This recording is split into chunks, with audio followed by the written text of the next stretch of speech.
7, Commanders. My name's Commander Fearion. Why did I go through all that? I don't know. Today, we're going to talk about a lot of stuff. We've got pay-to-win things. We've got pre-built chips. We've got engineering. We've got Powerplay. We've got just a myriad. And the AX War. We'll talk about the Thargoid War a little bit. We're going to get into all that today, whether you like it or not. That's where we're going today. Let's get rolling.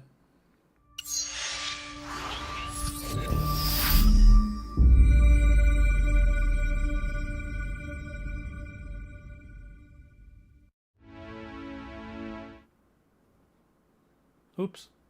So, anyway, pushed the wrong button. Sorry about that. So, we're going to talk about, first up, I think we're going to talk about the Thargoid War. Now, if you don't know, if you're not in the know, the Thargoid War is going on. The Thargoids came over to the bubble where we live in the game, in the Milky Way, right? I'm trying to give you the condensed version. They've been attacking the crap out of us for over a year. Long time for a war, if you ask me. But, however, the tables have turned. We've been able to now, we can attack their big motherships, which are called Titans. And we can attack the Titans now. We can affect them. We can actually terminate all operations for certain areas of space once we terminate a Titan. There are 8 Titans. Okay? We've destroyed 3 of them. We destroyed Tyrannus. We destroyed Ligong and Oya. Those 3 are gone. The next one on the list is Hadad. H-A-D-A-D. And Hadad is a little nasty little devil. And he's, or she, rather, is pretty far away from the jump point. When you get to the jump point is you know, where you come in when you frame shift drive from one system to another. There's always like a sun that you are tethered to when you come in, right? And it's usually the first sun in the system, so to speak. There may be other suns, but you always come into one right at the beginning of the system or the center or whatever. I don't know how they look at it, but to me, it's always just like the beginning. So you get in there, you do your thing. You, when you get in there, the Titan is usually attached to an ammonia-based planet. So it's usually like right next door, like literally like there's the planet, there's the Titan. Okay, the Titans are big. Okay, they're almost planet size. They're huge. They're pretty big. I mean, they're moon size for sure. Bigger than stations or anything else that you might have seen in the game. So they say, okay, you get into the system, you warp into this, or you FSD into the system, frame shift drive into a system. Then you have to drive to wherever the fly. I mean, when I say drive, I mean fly, but you know, it's like driving a car. And you fly over to where they're at, and then you can get in there and attack the Titan. Sometimes that takes a long time. Ligong is one of them. I don't know right off the top of my head. If let me find my war stuff, and I'll show you kind of what they're saying this week. Now, I am a commander in a group of 1 called the Anti-Xeno Elites, but I focus on what the collective of AXI pilots, the Anti-Xeno Initiative pilots, do every week. So when I come in, I do my thing and I go do what I got to do. So I got to pull up one more thing. There we go. Now I think we're good. Let's go ahead and switch over now. We'll go ahead. All right. So here we are. This is what is happening on the 25th, and that's today, right? So starting targets. So every week, the Anti-Xeno Initiative which is not me. It says this other group, right? I'm this group, they're that group. Okay, so their group tells us each week what's the best strategy that they've come up with according to them and other groups. Okay, sometimes there's multiple groups that participate in these things, and when they do that, they collaborate and then they come up with an idea, or it's just one crazy kid that we don't know who it is. The Spire target for Haddad, now okay, so there's different types of targets, right? There's alert systems, which is where they send in spy ships to get the lay of the land and figure out what all the weaknesses are of all the stations and things of that nature, and you can fight them there. Then if they succeed in spying on us and figuring out what's all going on there, then they move into what's called an invasion mode. That's where they send gobs and gobs of Thargoids in for to take over a system. It's a very hostile takeover, and they come in and they start blasting everything. So now we get a certain amount of time to do all these things. I don't think it's just not week to week. If you fail, if you don't clear a system of an invasion, I think you have so many tries. I think you get like 3 tries, 5 tries, something like that. I can't remember. We never usually, when these guys get on the case, there's no 3 tries. It's just we kill it all immediately. So they come in and they do that. So then if they complete their invasion and they win and we don't push them back, then they go they go into a mode called control. So then they have control system, and then if we want to take that system back, we have to do a lot of work to trying to upset them, right? And you'll hear me talking more about these kind of things later when we get to the power play, because I believe that that's basically what they're doing. They're just transferring all the Thargoid stuff to the power play stuff. And then if you are able to overturn them in a controlled system, then it goes into recovery. And recovery is where we can go in and we can help the recovery along. But for the most part, once you go into recovery, it takes a couple weeks or whatever, and they go and, people, whoever, either AI or real people or whatever, go in and try to help all the people that are still there, if there were any survivors, stuff like that, or try to get them moved back in, like that. So eventually the status clears.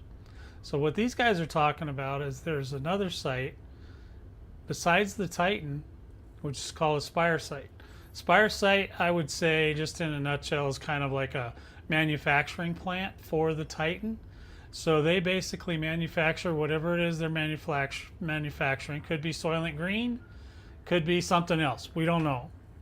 They don't really talk to us too much. So they're doing something, and we, as pilots, can go to these Spire sites and disrupt their operations. There's a couple different ways you can do that. One is you can fight the Thargoids that are there. You can destroy the Orthrus, which Orthrus is also the spy for the alert systems. He's also the one that takes care of this manufacturing. So when you're at a Spire site, Orthrus come out more often, right?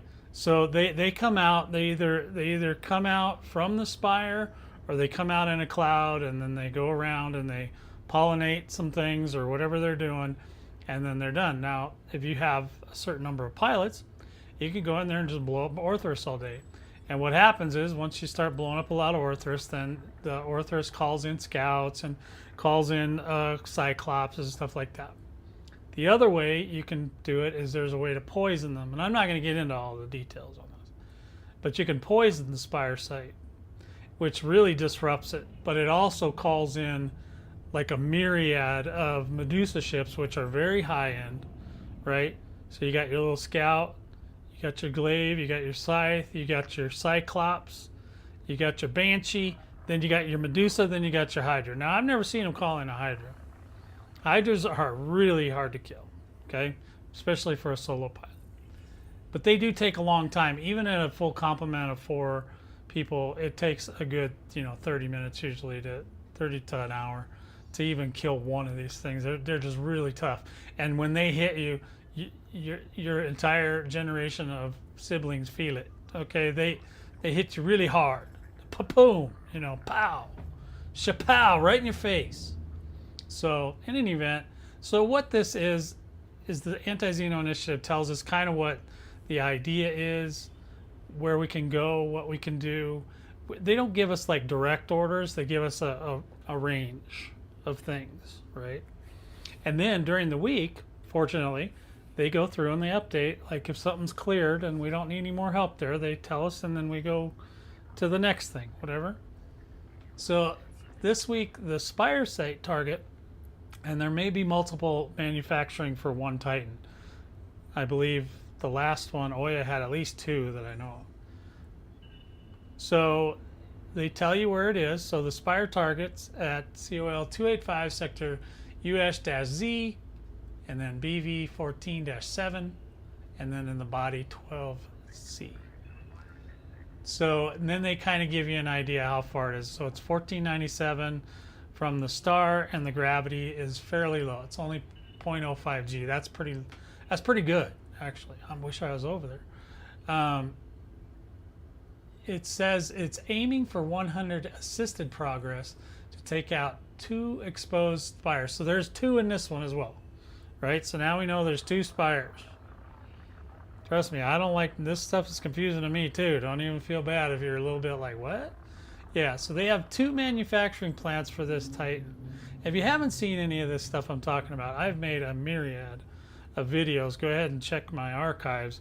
I have videos on Titans, on spires, on invasions, on hunting alert systems, the whole 9 pretty much. I don't do a lot of in-space stuff, but I do ground invasions. I haven't done one in a while. I should maybe do that one of these times here.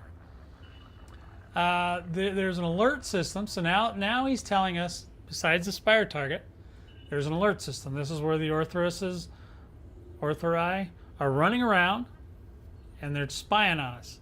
And there's also other ships in there as well. There's also there's everything from could be all the way up to Hydras running around in these systems as well. The most I usually deal with is a Banshee, once in a while a Medusa, but Medusa is not fun, okay?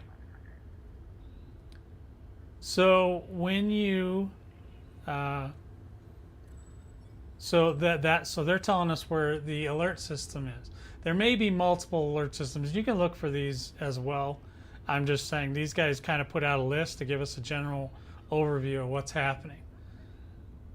So they're telling us that where the alert system is, and they're expected to be our new pair. So they're talking about that there's 2 of them, 1 inhabited, 1 less so. So the inhabited system is inhabited by human, and then the less so is not inhabited by human. It will be in the outer 10. Now, you wouldn't know what this means unless the only reason I know is because I read these every week and I kind of gleaned a little bit of info. But basically what they try to do is they try to get the outside systems first so that the Thargoids can't expand further. And then they start shrinking them down, shrinking them down, shrinking them down until we get to the Titan. Then we go in there and we smoke the Titan like a joint. All right? So so if you help with these spire systems that are in the outer 10, that obviously will help ease the amount of work we have to do going into the next week and the next week. Okay, so you kind of get what we're doing. We're just shrinking it all down, and then we're going to have it. Now, it says controlled systems will be working with INIV, whoever that is, push initial target HR 2204, INV's light of Arcanar and Astroflame, buying samples as covered in image, political potential for AX reaction, missions will monitor for reports. I have no idea what he just said right there. But basically, yeah, there's some things going on. If you're a sampler, there's another way to kill Titans besides killing them. You can get these samples off of them, and you can sell them to the AXI guys, and then they handle it. They just take care of that. I don't know. I can't figure it out. Nobody will explain it to me, so I just do it. I just look at it. I go, okay, that's cool. They will be given the planned push. Spire aided systems will be focused later to limit oversampling. Don't know why there's oversampling. I'm not a very scientific player. I pew pew. So that's all I do. Elsewhere, they tell us where the invasions are, and these are elsewhere with other Titans. There's still 5 Titans. We've killed 3, so there's still actively 5 Titans, and they're doing their business. Getting stronger and stronger by the week. So they give you some examples of places you can go hang out and do that. So the target overall is Hadad. So if you're gonna, jump in and get into this stuff, then that's great. Just make sure that you focus your efforts close to Hadad. Now, if you don't care about any of that and you just want to go make gobs of money, you can always go to the Spire site over at Indra, which is still alive and kicking and fun, and everybody knows where it is. And you can easily get people to go there or find people there. Okay? So that's the AX portion of today's video. All right? So, next up. All right. Now we're ready. People are coming in and viewing, so we'll go ahead and we'll get into this pay-to-win thing. So there's a couple different documents that I have to talk about today. And right off the bat, if this is all you're waiting for, is what they're doing considered pay to win? Yes, it is. However, there's a lot of things to unpack here, and what you need to get to at the end of the day, you have to decide whether or not it's too much. If it's too much, just delete your game right now and never look at it again. But I'm telling you, comparatively, it's not terrible. Okay, it's not great. It's not something that we're used to. And obviously, especially the older school pilots are going to really, struggle with this. But at the end of the day, if those pilots don't leave the game, then it's not a deal breaker. The only way it's a deal breaker, and the only way you're going to be able to show Frontier that you're upset by any of these things that they're doing, is to stop giving them money. Or if you want to support them and help them, because we know they're not in a great place. I don't even know how relevant this is. I am not a financial person at all. But what I can tell you is this. This is like their stock stuff, and it dropped like a rock. I mean, it's like been low for a long time. But yesterday, they did all these announcements about not just Elite, but a couple of the other games. And look what happened. It started bouncing up again. Are those related? Possibly. Need to talk to somebody that knows more than I do. But it did go up. It didn't go down. So that means, you got to remember too, you are not the center of the universe. I am not the center of the universe. Okay? Frontier is a company. They're in business to make money. Now, how they choose to make that money, and whether or not you choose to cooperate, or you can ignore it. You don't have to do anything. You can just continue, and a lot of players will do that. They'll just continue to play the game. They'll ignore all the, the new toys and all that kind of thing. We're going to start with this Python, and we're going to get in it. And some things will overlap with each other, but I do kind of want to get into one thing at a time. 07 will. Sorry, can I give you the official 07? All right, so the Python Mark II updates to the game store. So this is one of the things that's is probably the most contentious of all the things, is that, and I'm not going to read every single thing. I'm just going to touch on them, okay? The new Python ship. This is the Python Mark II. It's not out yet. It's going to come out in 2 weeks. On I think they said April 11th, something like that. Anyway, 2 weeks from now, It's going to come out, and they are very busy over there. They are doing stuff. Now, I also want to make a comment that decal's not in the game yet. I'm kind of pissed. Anyway, so the thing is that they put out this, they're going to bring us a new ship. Now, they haven't brought us a new ship in approximately 5 years. Okay, that's what I remember hearing. Okay, if I'm incorrect about that, somebody feel free to direct me in the comments what's going on there. All right, so they haven't given us a ship in a really long time. And now, as much as, you know, I know people would like to see new variants, they're very reluctant about new variants. Okay, so the first 4 that we're going to get this year, they announced they're going to give us 4. And we already know what 2 of them are, but they're going to give us 4. And this is the flagship, I believe, because the Python Mark II is going to hopefully be a better version of the Python Mark I and be able to compete with the Crate. And they've also said it's going to compete with the Mamba and the Fer-de-Lance. So that, in my mind, makes me think that it's going to be weighted towards PvP. But that's okay, because Thargoid fighting is also weighted towards a PvP stance, which is in the way you build them so that they're very strong, you know, to take a lot of pounding. Like a lot of people, they want to just create one ship and that's their ship, and they just go around because of the engineering stuff, which we'll get to more of that later. Okay, we'll talk more about the engineering and what I think about all that. That's probably going to be the longest segment I have today. So we're talking about this Python Mark II. Let me see if... so the contentious part about it is that it's coming out on the 11th, but you can only get it on the 11th if you pay 16,000 ARCs for it, which is real money, right? Now, here's some of the caveats. First of all, they give you ARCs. If you play every week, they give you money every week. ARCs anyway, up to 400 a week. So if you're playing a lot, you may already have this money and you'll just get the thing. If you don't have the thing, it's not even that expensive to get because of the let me just see if I can look it up. And I know a lot of people are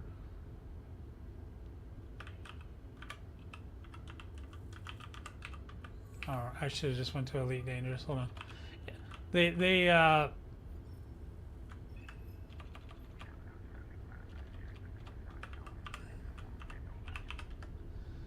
should have went. Oh, here we go. Game Store. Is this the right one?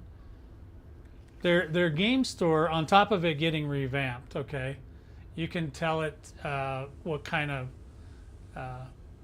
money, if you're doing U.S. money or pounds, English money, whatever it is. So the ARCs that you would have to pay is I just want to buy ARCs. Where do I buy that? Cart, ARC store. Oh, here. Oops, here. All right, so here we are. This is the one you would probably end up having to buy. If you had no ARCs on you, you'd have to pay this. This is $9.59 in pounds.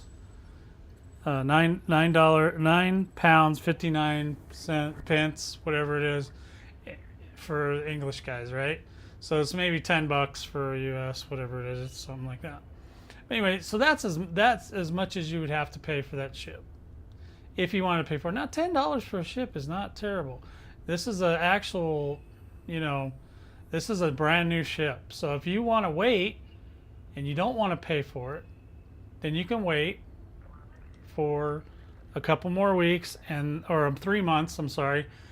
If you pay for the $10, you get it 3 months early. If you don't, then you have to wait for 3 months, and then you can get it in game. You don't have to even pay anything. Now, the only downside to what this is it's the FOMO, right? What they're trying to do is give you FOMO, so you're afraid you're going to miss out on something. Trust me, guys, the game's not going to change enough that you're going to be missing out on anything. I don't even think and I'm going to talk to the PvP guys and see what their thoughts are on this, but they probably don't care about this at all, because unless the thing is like invisible or something, they're not going to be really all that interested. Now some might, if I'm talking about the veteran PvP guys. The newer PvP guys, they may want to do it because they may want to hurt the veteran PvP guys. It's not going to work, okay? But it's not going to probably do what you think, okay? It's not going to help you. So you don't have to buy it. If you don't buy this thing, then no problem. I mean, FDev will look at that and they'll be like, yeah, well, nobody wanted to buy it. I also feel that they need to allow the partners in their partner program, and I'm not one of them, so don't give me any crap, that they should give all their partners this ship, not pre-engineered or anything, but just give them the ship so that they can, if you really want people to pay you money besides having FOMO, you don't even have to give them FOMO. You just say, hey man, this is available, and that's it. Just don't tag along any FOMO with it. Like, oh my God, if you don't get it, there's nothing special about it, whether you get it now or you get it later. So with that in mind, should they have just let everybody have it? I think so. They could have done other ways. They could have given you other options. I don't like, the FOMO is the most contentious thing. I don't like that they even hinted towards that. But still not a deal breaker, right? I'm not going to quit the game. I'm not leaving. I'm not going anywhere. I'm still here. Now, so their game store and pricing, they're going to change how they approach the game store. Now, I've been trying to get them to do this for at least 8, 9 years, maybe even 10. Because this is their 10th year anniversary. This is why a lot of these things, they're trying to spin it all up and get the investors happy, which it looks like from that little stock price. Maybe they are getting happy. They're not that happy though. It didn't go, it didn't fly off the handle or anything. So, and you got to remember too, Elite is 10 years old, guys. So this is a 10-year-old game. It's not like they try to do a bait and switch. You know what I mean? Where the company comes out and says, no, we're not going to have any of that stuff. And then the game comes out, and then the next week they're like, oh, by the way, we put this. They're not doing that. Not only are they not doing that, they still give you in-game money for playing the game, right? You can still buy it in the game. Now, if you're on a legacy consoles and in PC that didn't buy Odyssey, the only way you can get it is purchase it. Now the only reason that makes sense to me is because they're actually still maintaining that game. Okay, so that to me is just like a DLC. Okay, so they're giving you a DLC. In our game, they're giving us an option. Do you want it? Do you not want it?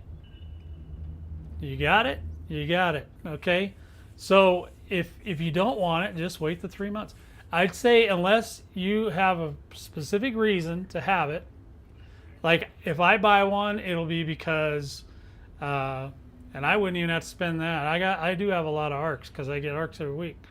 But I don't have enough to buy the ship though. I'd have to spend maybe $3. Anyway.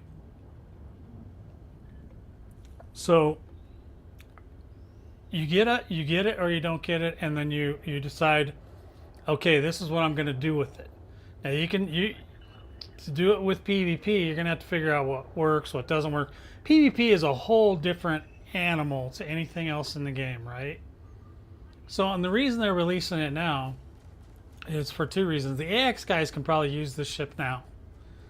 The PvP guys will fly it, figure out, rip it to shreds, tear it down, break it down to their bolts, figure out every single thing you need to do a PvP against whatever the meta is or whatever, because the metas in PvP change, right? So as new weapons, armor, things like that come out, then the meta can change because, at some point, all the PvP players, and there's not gazillions of them, right? but they all kind of figure out what to do, and so they try to they may subtly change things here and there to trick the other pilots, right? So that's really what it comes down to, is are you going to be able to trick the other pilot, or is he going to be able to defend everything you have and then still wipe you out at the same time? That's kind of a PvP thing, right? So, and I used to do that a long time ago, but I'm not doing that now. I do Thargoid stuff, and that, so this ship, from what I've seen of it so far, it's going to be well suited for AX combat as well. Now, it may also be good for cargo. It may also be good for mining. It may also be good for other things. We don't know yet. So as soon as we know, or as soon as somebody knows, they'll let us know, right? They'll let us know. They're going to bring some variants in as well. The variant, like I said, they're going to bring in 4 variants. And then the second variant, which is kind of funny, the second variant they're bringing out is called a Type 8, which is a cargo-based ship. We don't know what it's going to look like. I took a stab at it. I think it's going to look like this. And if you know, you know. And it's actually a pretty popular tweet. It's one of my more popular tweets. All right, so they're gonna bring out 4 variants this year, they say. Now I don't even know how what they're gonna do, or how, they're gonna spread it out. But they're not even letting the Mark II out of the gate till August. So that's cutting a little close for me for getting out 4 ships, unless they're gonna do 1 per month or something like that after that. I don't know how that's gonna work. So yeah, so it's basically just telling you what I just told you. The pre-built ships. Now this is another one that it's a pay-to-win situation. However, it doesn't let you have access to things that you still haven't unlocked. So no matter what they put on a ship, whether or not they engineered it or things like that, that doesn't give you automatic engineering access to the engineers that you would need normally to get this build. And the builds are not great enough to really be of a threat to anyone. And I'm not sure, I don't think they've showed the build for Python Mark II, but I'm pretty sure that'll be pretty benign as well. But at that time, we will figure out what they think it's for. And I think they're going to set it towards PvP. And then, of course, the PvP guys are just going to wreck your shiny new Python. You're going to cry, stuff like that. The thing to realize, though, too, with these ships, the pre-built ships, if you buy one, which is about the same price, right? Yes, I'm hoping that the Python goes ludicrous speed. Actually, with the SCO, the supercharged overdrive, that is kind of ludicrous speed. However, and if it can handle the heat and not use the whole gas tank in one run, it's good. If it makes it to Hutton orbital in 10 minutes and you still have gas left, that would be great. Not that I want to go to Hutton orbital. I'm just making a little funny there, guys. Just a little funny. All right. So what they envision is that they need money. Okay. So it says, we envision these pre-built ships are a quicker way. Okay, here's the thing. The Titan War and the Powerplay, or the Thargoid War and the Powerplay, are probably going to conflict with each other. So it feels like to me, okay, now it's just my speculation. I've not been told this by anyone. It just feels like to me they're trying to ramp it up so that by the time this Powerplay thing comes out, it's not going to detract from the Thargoid War won't detract from the Powerplay thing. Because what's going to happen is there's a Thargoid War and there's a Powerplay thing, right? A lot of the people that are doing the Thargoid War would probably be interested in the Powerplay thing, right? But if they're busy with the Thargoid War, they're not even going to look at the Powerplay thing for several months. Now, that may be not a terrible thing, except if they're trying to prove, let's say they're trying to prove to their uppity ups, their executives, the zoo guy executive, whatever, they're trying to prove that to him that, hey man, this is a great idea, which I'll get into that more later. I don't really think it's that great of an idea. I'd rather they just kind of went on with the Thargoid stuff. But they're gonna try and say, look guys, look, everybody wants to play Powerplay, and they're trying to make it really nice. And I got to give them the credit for that. This is the first system of what I've seen so far, the Powerplay, that they actually look like they're putting in a lot of extra effort. There's a lot of systems that they put in, the on-foot systems and stuff like that. A lot of that stuff is just like minimal effort. Everything's cut and paste. There's no creativeness going on anywhere. It's just kind of blah. You know what I mean? You're just like, I've been here. There's 5,000 of these all over the place. Stations, stuff like that. When you go to different stations, there's all kinds of different stations you can go to, and a lot of them do look alike, but some of them are like really decorated or really have this stuff going on or been attacked and they're damaged and got stuff flying off of them. I mean, they really put a lot of thought into those, but some of this other stuff, not so much. Anyway, sorry, I'm getting off topic a little. The pre-built packages, and I do have the pre-built, the pre-built list of what's going to be on, and we'll talk about that in a little bit.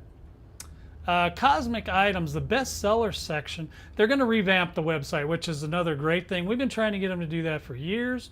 I mean, I remember, I'll tell you a little story. When I first started playing, and the first time they came out with a ship skin, it was a black ship skin, midnight black ship skin, and you could get it for the Corvette. Well, of course, we all had to go get Corvettes then, right? So we all went, got Corvettes, and like a week after they came out or whatever it was, it was fast. Okay, I may be embellishing a little. So we got the vets, we got the black paint jobs, but then it was like forever, a year. They didn't even bring out any more skins. We were like, hey, dudes, shut up and take my money. We want more paint jobs, man. Come on. They never really embraced that, and they don't have any true pink ships. They need a hot pink ship, and I'd say the Chieftain should be first because that's the most hot pinkiest ship I've ever seen. So they're going to put in some of the paint jobs that people have been asking for a decade. Midnight Black, Stygian, and Chromed all year round, which is great. Those are all great colored ships. The Chrome, a little weird because it's reflective, but the Stygian is pretty cool and stuff like that. So they're going to add to the store. So this is like, okay, so 10 years later, you guys finally... I have no problem with stores. You know what I do? I do have a problem with pay to win. However, in this case, you're going to see that you can just ignore it, and it's not going to give anybody an advantage over you in any significant way. Okay, because they're still going to have to go unlock those engineers if they want to do it again. If they want more stuff, they want to change anything. And when you get these ships, they have a zero rebuy. When you buy them, they have a zero rebuy. Now, some pilots like me, I may just buy a Chieftain just to get the lower rebuy because that would be okay. Like I've done that in the past, not with money per se, but there has been deals where they're like, okay, we're giving away a ship if you do this or that or the other thing, and you go get, like I got one of those like Cobra Mark IVs, which I think you can get them now, but you couldn't back then. I got a Cobra Mark IV for something. The rebuy on that was zero because I didn't pay any money. I didn't pay any in-game money for that. So that's going to be a great incentive for pilots that say if you do want to get into AX, you can get into AX combat, Thargoid combat, anti-Xeno, Thargoid combat. They're the same. And you can get into that, and you can definitely get into Spire sites. So if you can take that ship, go to the Spire sites, make billions of dollars, you don't care about the rebuy anymore. People care about it when they don't have money. Okay? I have literally almost 20 billion sitting in my standard bank account, right? Then, but people that don't have money, or they don't know how understand how to get money, or they don't want to do the thing to get the money, Spires, I have no less than 10 videos about how to do the Spire sites in every kind of ship. I don't think I've ever taken the Chieftain in there. I'm not a big fan. That's more of like, to me, that's kind of that's a newbie ship. You know, that's what the newbies get. When they get serious, they get into the crates and the anacondas and whatever. But you know, when you get greedier, you start getting the more powerful stuff. Because the you know, now maybe Chieftains are good for soloing, stuff like that. And before you say anything about this ship, whether or not it will work in the Spire site or in the Titan, it does work in the Titan. Actually, Brother Sabathius over on Twitch, yesterday's stream that he did, if you watch that, he actually literally took it out twice, I think. Went to the Titan, checked it out. He took out a version that he built, right? Which was the same specs as what the pre-built for this is, okay? So if anybody says it won't work, now I know if you ask somebody like Xeno Strike Force or Mechan or whatever, they're not going to like that ship at all because it's terrible. It is terrible for a couple of reasons, and I'll get into that a little later. So they're also talking about the Powerplay 2.0 and the Python Mark II, which may actually come out roughly around the same time. However, originally they said that, and it may just have been because it's a PvP ship, they wanted to get it out before Powerplay so that they could get people used to flying it, because there's going to be something different about it. We don't know what that is yet. Whether it's like always flight assist off, or if it's something weird, or if it's all automatic and you can turn on and off, you know, all the automatic stuff, whether you take off, land. Because, you know, they want, if the thing can take off and land by itself without you having to go buy any modules or anything, that's going to be a huge selling point for new players. It may even be a selling point for me. So I don't know. We'll see. But like I said, if you purchase it, 0 rebuy. If you start switching parts, it's going to have a rebuy. So that's basically it for kind of what they're doing here with this document. Then we have another document. Now it's going to talk more specifically about engineering and pre-built ships. So the engineering and pre-built ships, they want to just give you a heads up what's coming up. So here's the engineering. Actually, I'm going to skip to the pre-built ships first because we're already kind of talking in that vein, right? I'm talking, you're listening, hopefully. These ships will offer a great springboard for players, both new and existing, to build from and shape as they see fit. We are excited to see how commanders will continue to enhance and engineer these ships. Now, they already know you're going to want to change everything on these damn ships. But let's look at a couple of the ships, and I'm going to tell you right now, I do not do mining. So I can't tell you jack diddly about a mining ship if it's good or not. But I'm sure there's a huge group of miners out there that could tell you, and they're probably going to tell you the same thing that the AX or the Xeno Strike Force guys would tell you about the AX ship they put out. Okay, so the first thing is the Type 6 laser mining jumpstart. Okay, all right. So it comes with two 1D modified mining laser pre-engineered long-range incendiary rounds. That's actually pretty good. But right here you see it says it's pre-engineered. Well, there's some engineers, but you know what it doesn't do? It doesn't unlock that engineer. It just bypasses them, gives you the parts. After about 20 minutes, you'll probably want to engineer your own. Okay, it's pre-engineered. I don't know if that's going to be pre-engineered like if they just have it on the ship and you can change it, or if it's pre-engineered to where you can't engineer the part. It doesn't really say that specifically, but I'm going to say they're probably just going to give it to you where you can actually change it. If you wanted to change the long range or the incendiary rounds, you could. That would cost you money. And then the more, if you re-engineer those, then your rebuy goes up a little bit. But it's going to be negligible no matter what. it's still going to be nothing. You might have to it might cost you 100 credits for a rebuy. It's chump change. You can make way more than that just mining with this ship. It says it bypasses the need to unlock with the permit and the subsequent technology broker recipe for this module. But what it doesn't say, and what I don't believe it does, is that it unlocks it permanently. Okay, so if it doesn't unlock it permanently, that's okay. If it unlocks it permanently, that's kind of iffy. I don't like that idea too much. If you want to re-engineer this thing, then you should have to do the work to unlock the broker and get the permit for the system. Okay, so it doesn't really say that that's the case. So I'm going to give them a pass for now on that. Okay, utility mounts. It's got a pulse wave analyzer, a chaff launcher, point defense, all wonderful things.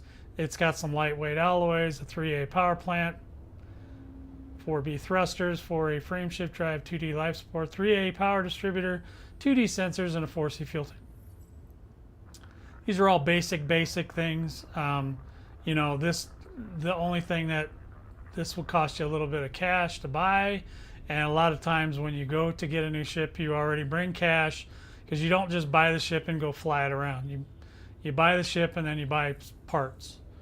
Okay, everybody does that. There's literally zero reason that you would buy a ship and then not immediately buy parts.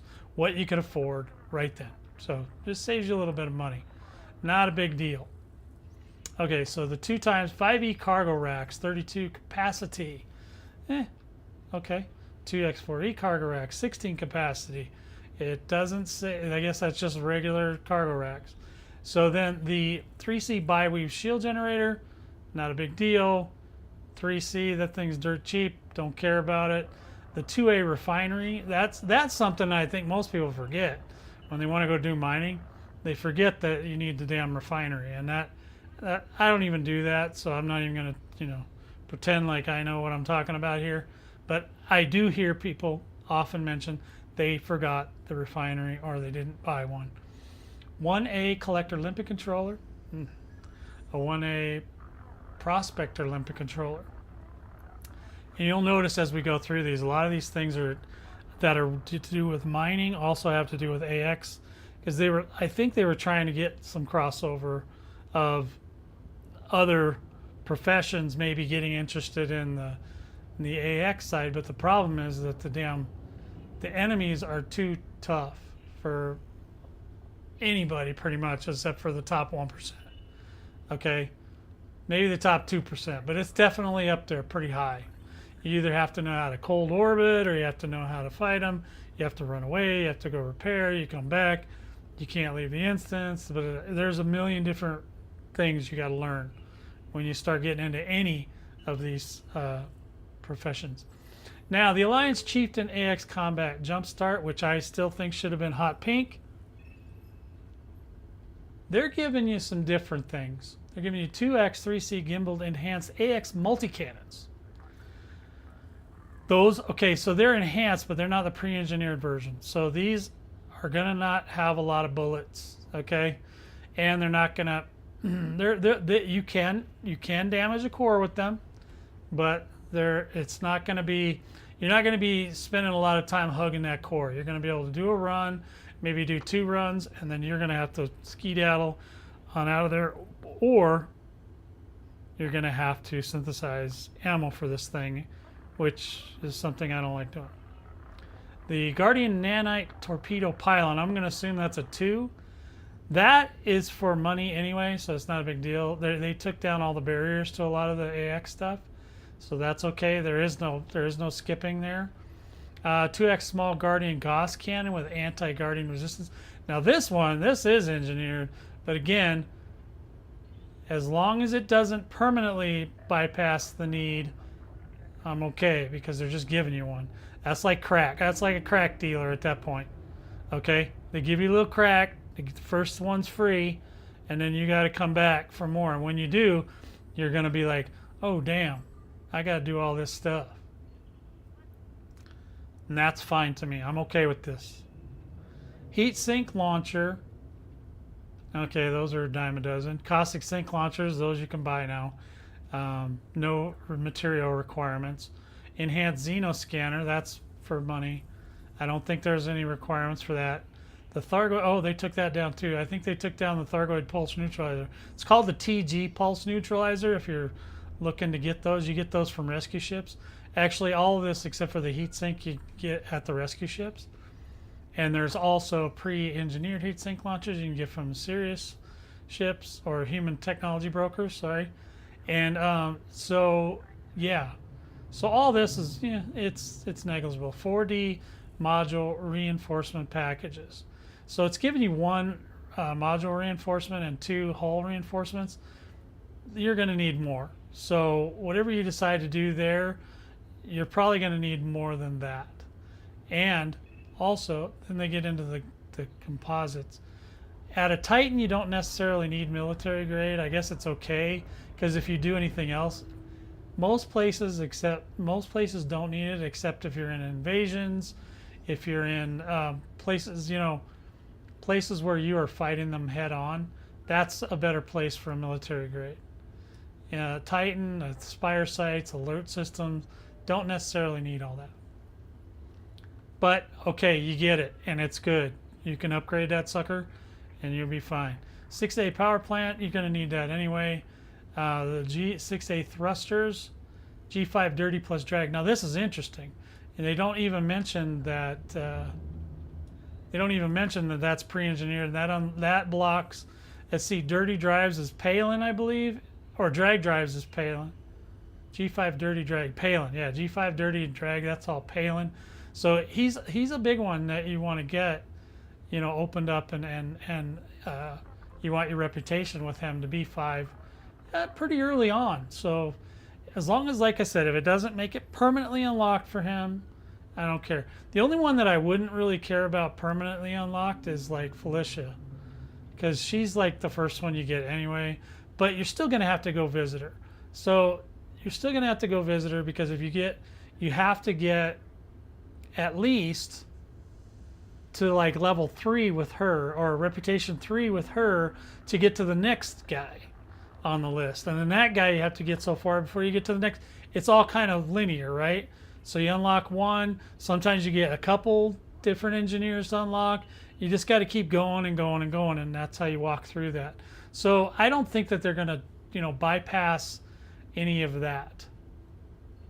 5A frame shift drive, that's great, which is really weird, because now, yeah, there's so many options on that now.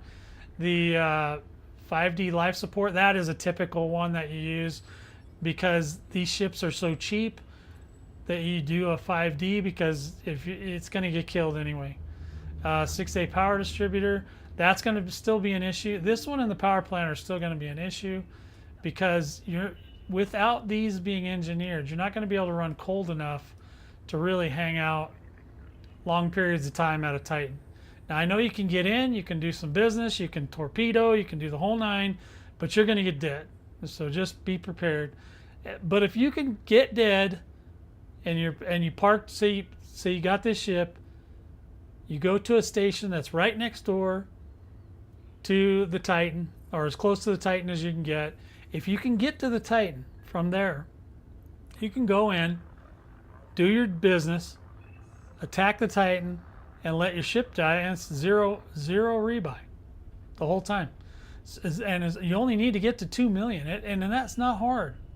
I'm telling you, I've done, again, check my archives. I got like 50 million videos. I got at least 10 Spire Site videos where I show you, or the Titan videos of the last 3 Titans in a row, and I show you with different ships how you do it. Blah, blah, blah.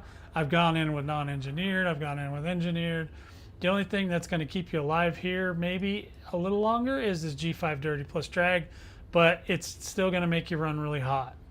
So you're going to be running really, really hot. And I think that was one of the things that the Xeno Strike Force complained about, and they're right. That is pretty hot.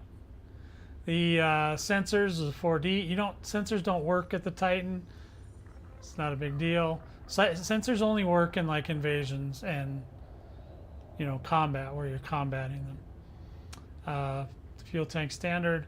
The bi-weave shield generator, that's actually better for a Spire site than a Titan. So if you took to the Spire site first, you could basically make, if you go with a group, you can make all your money very quickly. And I have a gazillion videos about what group you join, where you join it. Actually, there's a link in the description for AXI. You can go there, you can check it out. 4E cargo rack, 16 capacity. Okay, this is completely useless because, okay, wait, oh, because, okay, you can't carry anything in it, but there's no collector limpet, so, okay. So they actually have two, yeah, they should have just gave you the, well, I guess they couldn't. A 1A repair and a 1E research. I don't know why they even bother with the research, because you're not going to be doing research. When you're at a Titan, you're there to shoot it in the face. You're not there to get skin samples. So just, that's kind of useless, but I get it. I would have put the most important part, which is the automatic landing computer, which doesn't work anywhere near Thargoids, but it does work when you get back home. When you're tired, you've been killing Thargoids all day, and you just want to let it doing the deal. So overall, these ships, not a big deal to me. Like I said, as long as they're not offering those unlocks permanently, I think they're going to get a lot less pushback. Okay, so if they get less pushback, that's better, right? All right. So how long have I been yipping yapping now? 58 minutes. Guys, I'm going to talk about engineering, but before I do, I'm going to take a pause for the cause, and I will be right back. Don't go nowhere. We're going to talk about engineering real quick right after this.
Okay. Am I back? I'm back. All right. Now listen, now I didn't get into a lot of details, and the reason is because there's just a lot of information. We can, you know, as I go along, if you guys have any other questions, please feel free to ask them. But like I said, I'm just kind of giving you the basic overview, and then we'll go from there. So we want to talk about engineering. Engineering, oh my Lord, have mercy. Engineering, I have been fussing about engineering for longer than I care to tell anybody. Okay?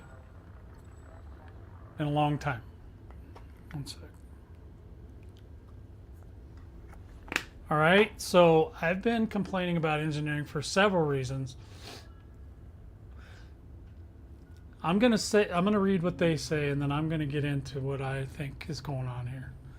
We know engineering is a very important aspect of the game for our players. It's important, yes, because we want the best gear. And we've been listening to your feedback around this system. As we mentioned in our comms yesterday, one of the things we want to address is how players engage with engineering in order to make it more approachable and predictable. Okay, so you got my attention. Some of the areas we are investigating. They're only looking at it. They're not getting into it yet. Reducing the number of materials required for engineering, increasing the payout of engineering materials from missions, increasing backpack capacity. So, before we go any further, please note the above are examples of some of the areas we're investigating, not all the areas we are investigating. Elite Dangerous is a live service game, and we anticipate that refining engineering may take several passes. However, we will be listening to your feedback as we go about this process. We will post more detailed rundown of our proposed changes in coming months. Okay, so this is not happening tomorrow, which really sucks because I'm still engineering ships. I just engineered one this week. Took me all goddamn week. All right. So here's some of the issues I see. Right. A lot of the materials that you needed, especially say raw materials, you literally have to go to the ground to get them. Right. So you have to get on the ground, and back in the day, okay, you literally had to use your SRV to get the materials. You had to go out, find them. You use this little scanner device they have in the SRV. It tells you where there's little spikes on the little radar, and then you just drive towards those spikes and hope like hell you find something.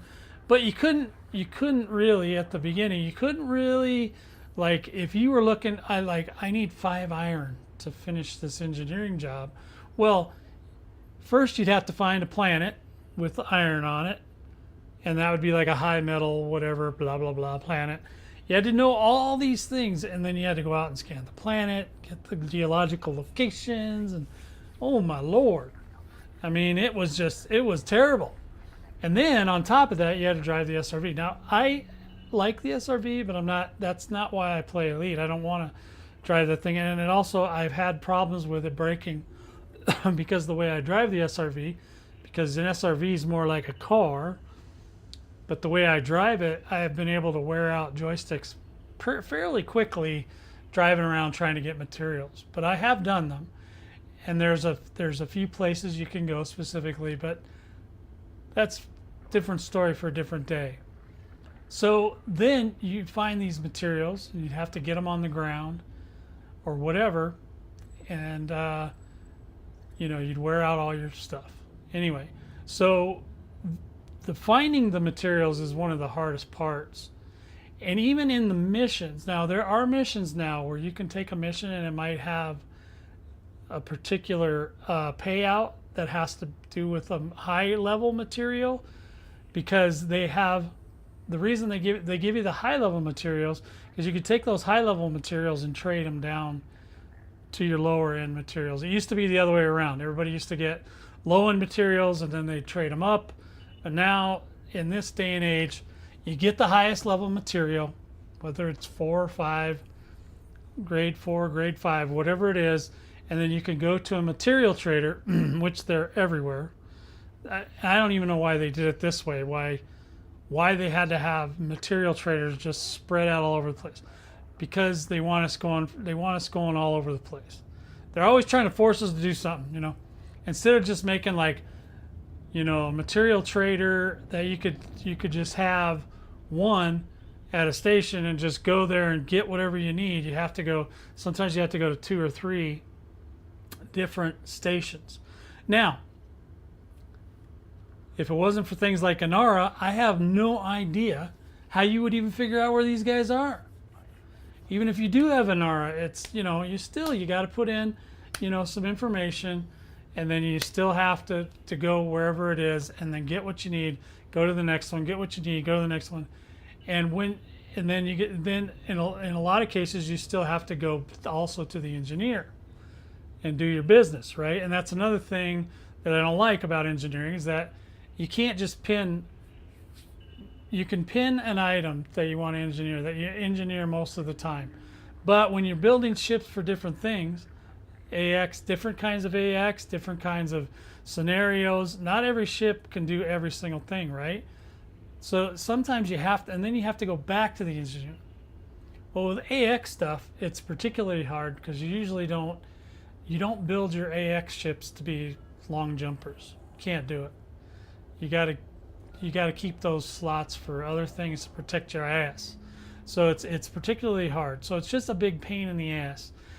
And so the engineers, you can't like phone them up and be like, hey man, I need blah blah blah, and then have them send you the parts or whatever the hell you need.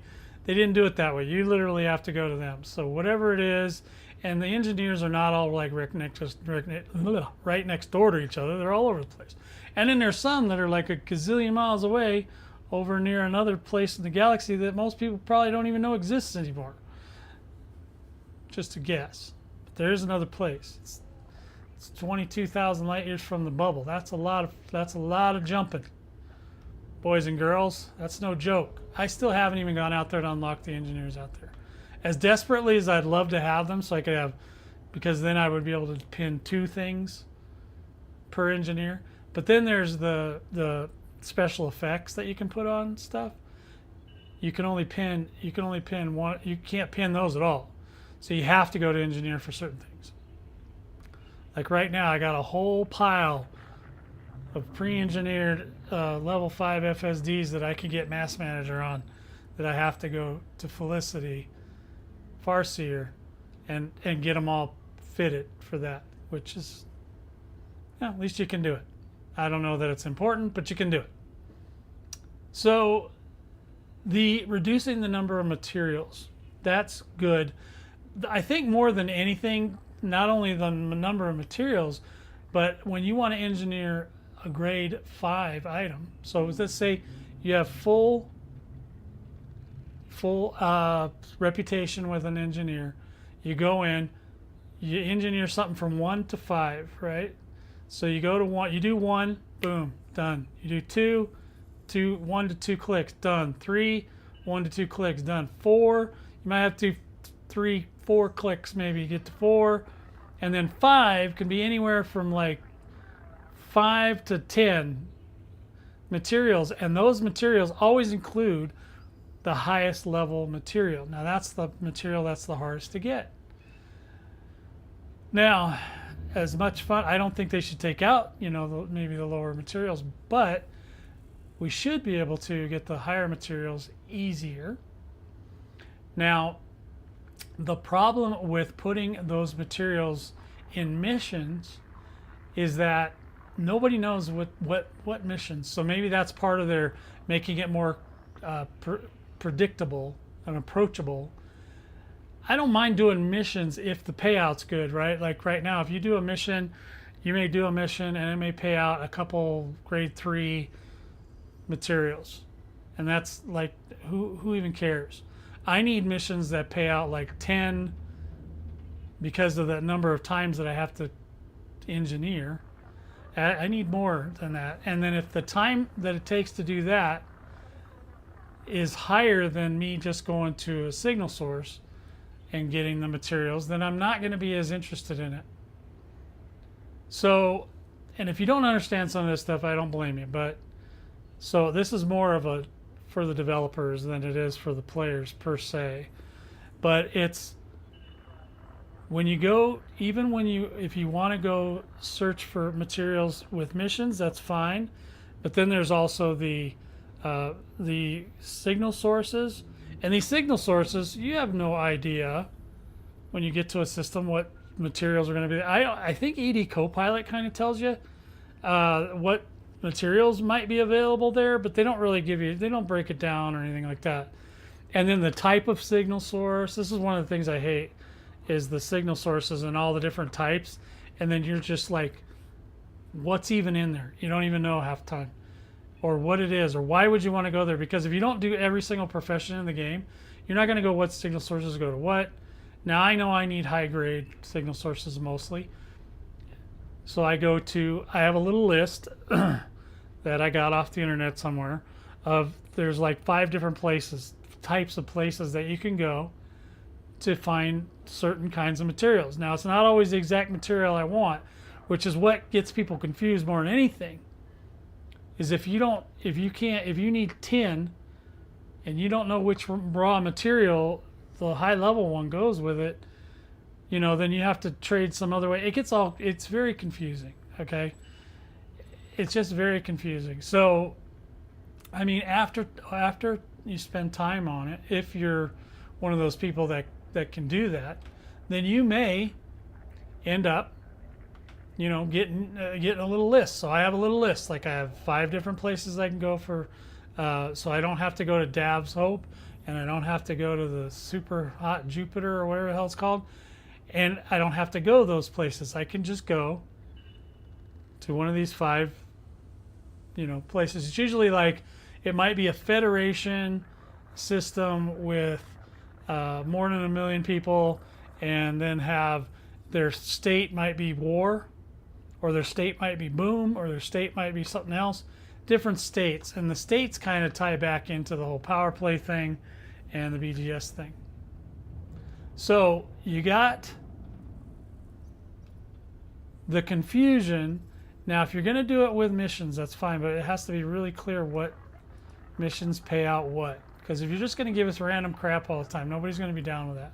If there's certain types of missions that you can take to get certain types of material, whether it's raw, engine manufactured, or encoded, these are all great things, but you have to know where to get them, and it cannot take like 500 years to do it. Your payout thing may cover this part. So let's say you do a mission and you get 20, and I'm just exaggerating, but 20 materials of whatever type you're looking for. That's okay. And you can do this to where you only get one type, which is what a lot of, like I do. I'll get one type and then I'll just trade that down to everything else, whatever else I need, which takes up a lot less time. So it might only take me 30 minutes. So if I've got a thing I'm working on, it needs 2 manufactured materials, I can usually go out to one place, get the highest grade manufactured material, bring it back, trade it down for whatever I do need, unless it is a level 5, and in which case you have to pay like, if it's not the right one, you have to give like 2 of these to get 1 of those, and I'm being kind of vague, but like I said, this isn't necessarily a tutorial. This is just more my thoughts on engineering itself. And then you have so there's a place called Jameson Crash Site. If you haven't gone there yet, at the crash site there are these 4 beacons. If you go to the 4 beacons and you scan each beacon and then you log out of the game just to the main menu and come back in, you can scan them again, and you just do it over and over until you get all the materials you want. Yes, I would like to see that go away at some point. Not that they take it out of the game, but I'd like to see a better way so they could get other materials besides just those that Jameson gives. And I do the same thing there. I take the one material and I trade it over. The other thing is selenium now. Selenium was harder to get before, so I didn't like it, but now some things have changed, maybe in the last few months, maybe 6 months, I don't know how long. But it's just gotten to the point where people are putting out videos about it, so it hasn't been that long. The selenium, you used to have to get those on the ground. So you'd have to go run around, shoot trees, to get the materials. Now, the only material I'm interested in is selenium. I don't care about any of the other materials. But they did a fix with the limpets, so the limpets don't get stuck as often, which is great. But now you can actually get that selenium from your ship, and I just did a video about that a week ago that I showed that, hey, yeah, you can do this. You still have to kind of do a little trick. Like, I think when you shoot guns at the, like if you shoot a high-powered flak cannon at a tree, it should just obliterate the tree, and that would take care of the problem, because it can respawn again later. I don't know what the respawn rate is. I don't think anybody does, because nobody wants to wait that long. Ain't nobody got time for that. So you basically, you shoot where you want to get the materials, you back away till the tree disappears off your screen, and then your limpets all get what they need to get. If you go too far, it blows up all limpets. I got videos about that too.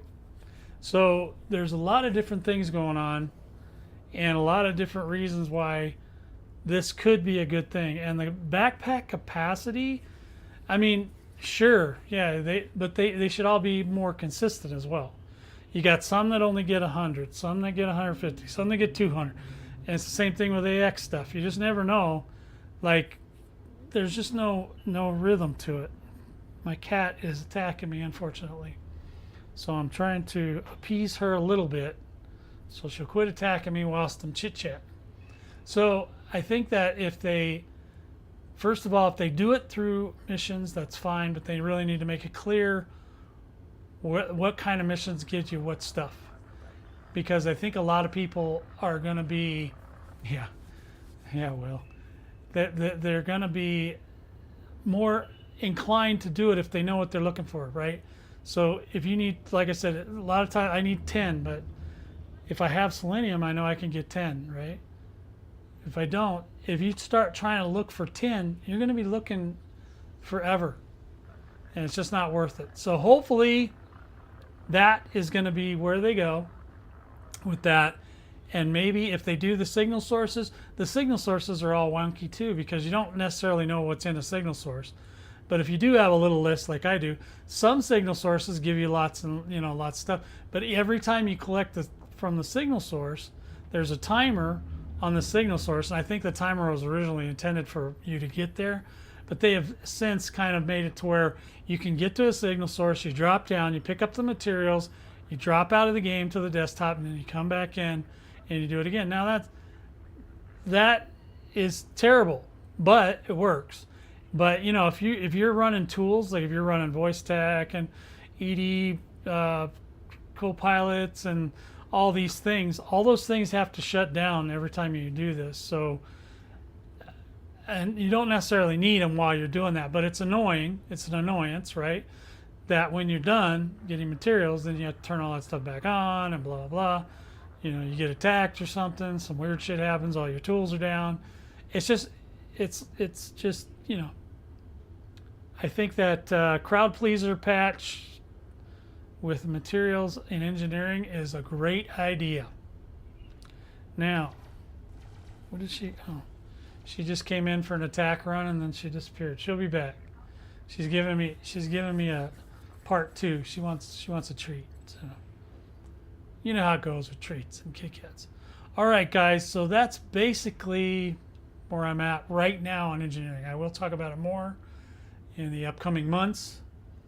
But I did see that, and I was very excited because that's one of the major sticking points for most players why they don't want to do stuff. It's because it's too confusing. So now I'll move on to Powerplay. I don't even think I had. There was FDev put out a video. I don't have it forwarded, but anyway, FDev put out a video on the Twitter and stuff like that where they are talking about Powerplay. And Powerplay 2.0 is basically, in my mind, is basically a polished version of the Thargoid War. The question is whether they're just trying to push the Thargoid War through so that they can get more people to get into the Powerplay, and will it actually bring people in to the power play? The most people really want from power play is the rewards. Obviously, they want better weapons, better now. And I think that those are all nice things to get nicer weapons or nicer whatever. But I also don't think you should get to keep them when you're no longer a member of the service. Let me just say it like this. I don't think, and I should just go to this one because I don't think that people are going to be interested more into going into PvP into the game. If we read the room, we're reading the room now, right? There's not a lot of buzz about the power play. Okay, they know it's coming, yada yada. Everybody kind of just brushes over it. There's a few pictures. I mean, yeah, so the stations are going to change. That's all welcome things. But, you know, I mean, you only have like 2 pieces of art for every single faction in the game. So, or power, whatever you want to call them. So it's just, I think it's just going to look all the same. Are you going to make some art? Are you going to do something neat? You know, what are you going to do? You're going to have some advertisements. You're going to let people sign up and learn about these things on the consoles. Are you going to be able to learn about them from your ship? Are you going to have to get out and go walk around to figure out how to sign up? And that's okay if you have to get out and walk to, you know, a station, and you go in the station and it's on the terminal. Hey, we're owned by, or whatever they call it, we're controlled by blah, blah, blah faction. Would you like to join? You know, and why would you like to join? Let's have a thing and tell us about what is it that we got to do. And then if you join up, whatever the requirements are, you join up, and then they tell you, well, here's some of the things you can do right now. You need to do this, this, and this. And I believe they mentioned something like that. So I don't want to say they're not thinking in the same vein, but yes, it needs to have all that, and it needs to be presented in such a way that people go, oh, okay. But even with all that, I don't believe that that's going to make a huge difference in the number of people that want to do it, because mostly people just want the loot. And it's true in a lot of games that have PvP but are also PvE. World of Warcraft's a good example. They also had PvP, and they had loot that you could get through the PvP. So a lot of times people will go do the PvP to get the loot, and then they would just, whether they just AFK'd or did whatever, they just wanted the loot or the credit for being there or whatever it is. There's going to be a way that people are going to circumvent whatever you're trying to do. So I don't know. I want to see the system. I might even try it. I don't know. I used to play Powerplay in 1.0, beta version, whatever. I played them all back then. But then, yeah, it just got to be too much because people were just getting the loot and then leaving the faction. And then you got all these other problems, especially in PvP. You got disconnects. You got, you know, people that combat log, that do all these things, or, you know what I'm saying, or they don't help each other. This is not exactly the same as what I like. I like the Thargoid War because it brings everybody together. You know what I mean? Powerplay does not. It splits them all out into different segments of the population. And then they want to defend. They want to be Empire, or they want to be Federation, or Independent, or Villainy, or Scum, or whatever they want to do. It divides people. And I'd rather have an enemy like the Thargoids and fight that enemy together with anyone. I don't care if you represent Hudson or faction or pharmaceutical companies. I don't care what you do in your own time. But when we're here, we pew-pew the murder flowers, okay? And that's what we do. And that's how things should go. I think that there's a lot to be looked at yet with it. Obviously, they try to do a very, very nice presentation, and Arthur was there. Arthur is the kind of the community guy. I don't know his exact title. I apologize, but he's kind of the face right now of the community at large out on the interwebs. Save maybe the forums or something. I don't know if he does the forums too. I don't really get on the forums. That's like a cesspool of slime and villainy. I don't want to be a member. But so they, there's a lot to be looked at. There's a lot of things. I think in my overview of it at this moment is I don't think it's going to get them where they want to go. I don't know. I actually suggested that they put out these pre-built AX ships a long time ago. Now, I don't think they did it because of me. I'm not saying that at all. I'm just saying I was one of the people that said, hey, man, when you go into the military, and I'm sure any military, they give you a gun. They give you an outfit. They give you stuff for you to go do that. Now, if Powerplay is going to do that, sounds great. You might have some military guys. There are. Now, whether or not you're going to get them in the open, I think, again, if you read the room, no. I think the people that really want to go out and open are the ones that are new, because they don't know any better. And the devs like it because, they want to see us scrapping it out with each other. But a lot of the veterans that are not already PvP players just don't go out into open very much. I don't go out into open very much because I just don't want to deal with it. My ships are not engineered to defend myself in most cases, so why would I? But and another thing is they don't running into people is a very specific thing. What they're trying to do too is tell you where the action's at, which is a good thing. Okay, I like that. Where's the action? I'd love that they had that in the Thargoid War as well, so you could see where people were.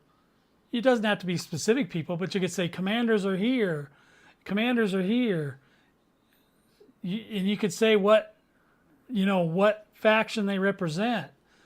In the Thargoid War, you don't have that faction deal, but you could just say, hey, there's people here fighting Thargoids.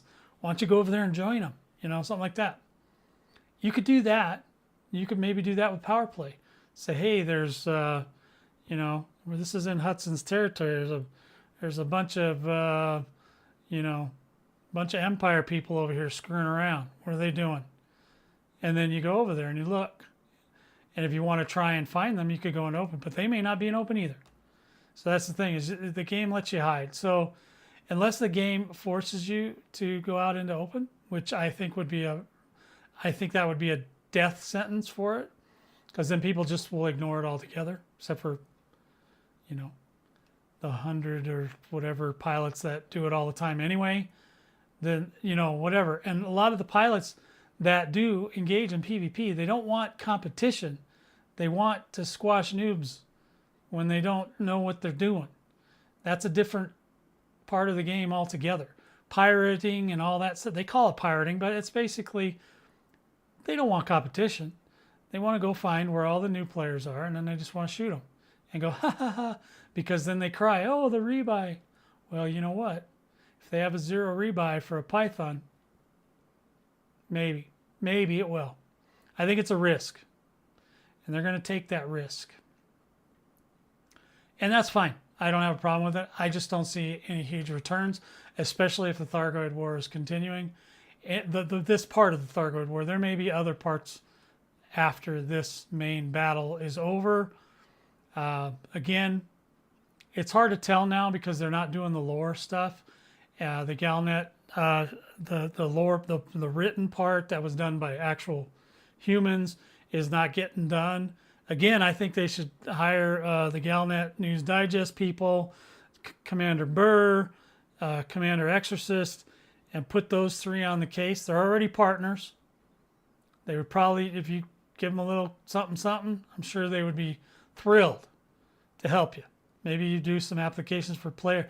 You don't have to give them, gobs. You don't have to pay them $30,000 a year or nothing like that. You could just say, hey, look, here's whatever. Even if you pay them in-game arcs, whatever it is, doesn't matter. It can be done, and it should be done. All right. That's kind of it for my power play. Now, when I come back, I'm going to get into the game a little bit. So be prepared for that situation, okay? So we're going to do that next. Yeah, I got to go take care of the cat, guys. I'm sorry, but it has to be done. It's a thing. Be right back. Don't go nowhere.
Alrighty.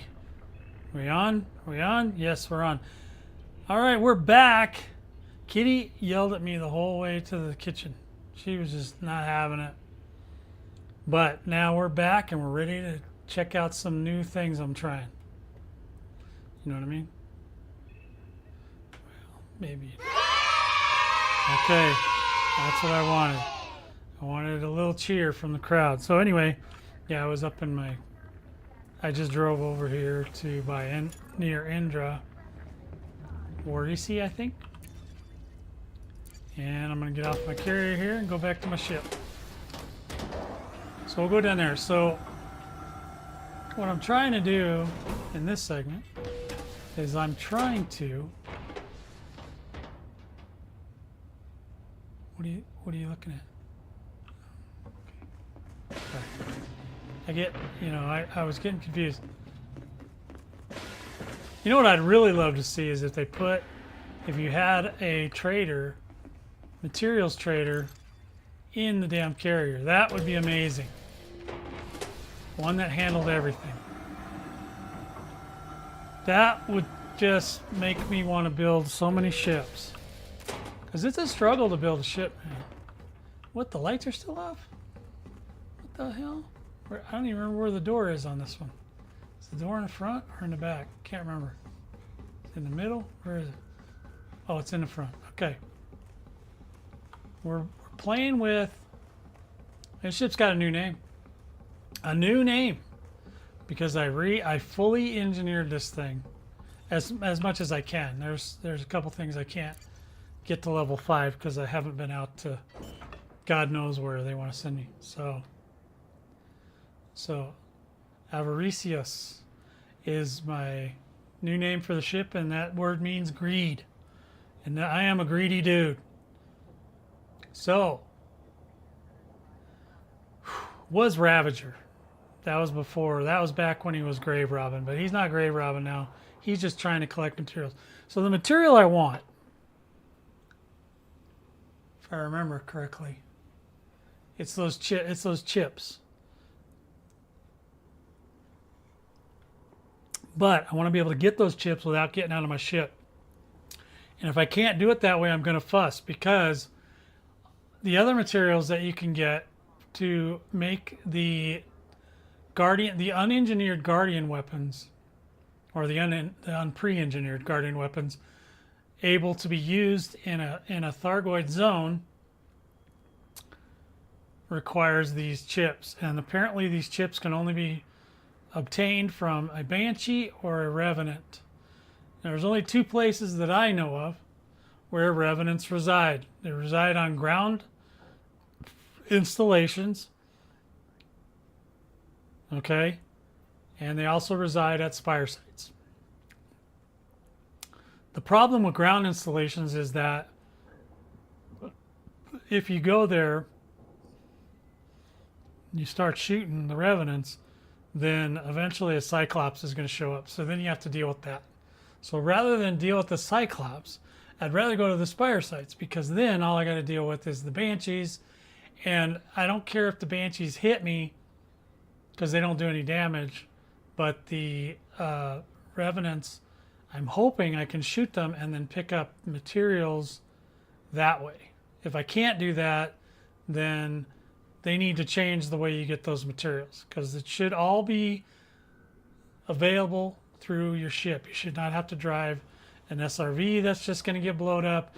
You should not have to walk for 25 minutes to get there and then hope that you live through those Revenants ain't no joke, man. They can shoot the holy bejesus out of you. Now, fortunately, you only need 1 of the materials per gun, but you got to have several of them. I should grab the name. I can't remember the name of them. What are they called again? Oh, tactical core chips. And I don't believe that I have any of those. So if I go over to my inventory, go down here. If I have any, they should be in here. I don't think I have any of those. I don't see anything called that. Okay? So, no tactical core chips. Now, if I go here, and I've seen a couple people do it on video, but they end up getting out of their ship, and I'm trying to figure out if you can do it without that. So I built this ship in such a way that it should be able to survive enough to get the revenants and to hopefully pick up the parts I need. But we'll find out. We don't know. I don't know yet. Excuse me. All right, so let me find the should be under bodies, I think, and there should be Indra. Okay, 19870. That's the one I want to go to. Is that doable? That's a single jump. Beautiful. All right, excellent. So HIP 19870. That's the Indra Spire site. That's usually where you can find other people. Now I'm trying to learn if I can do this solo. I don't know if I could do it with a group either, because if they've already cleared all the banshees and all the revenants, then it's not going to work. Okay, so we're ready to go, and we're going to take off and go over there. You guys doing okay? You guys awake? Anybody awake out there? All right, so we're going to head over to the Spire site right now. We're going to check it out and see if I can do this. I don't know. I'm an above average pilot. I'm not the greatest pilot, but I do try really hard. Okay. Oh, I love that planet. Look at that thing. That's the planet I want to live on. Can I live on that? Sorry about that. It probably was pretty low and noisy. It's right next to the microphone. Okay.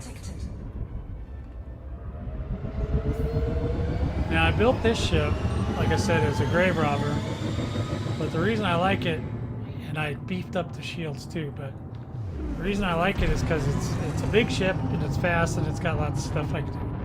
It's got lots of things, lots of moving parts, stuff like that. Oh, you're landing. Oh, you gotta go for a walk. Okay. Well, thanks for letting me know. Sometimes I get worried that the mic's not working. And there's lurkers too, lurkers don't necessarily tell you when they're there. They don't want to talk to me. They just want to see what I'm talking about. And either they like it or they don't. They get bored or whatever it is. So we've already talked about everything in the description today except for this. This is the only thing. So this is a new thing. And we're going to go over here. And we're going to hit this Spire site in solo and see if I can do what I want to do. Oh, oh my God, you better charge that tablet. Well, thanks, Will. Yeah, get her charged up, buddy. We don't want you running. You can always watch the replay later if you have to. But I do appreciate you. All right. Okay, so now I should be able to. There it is.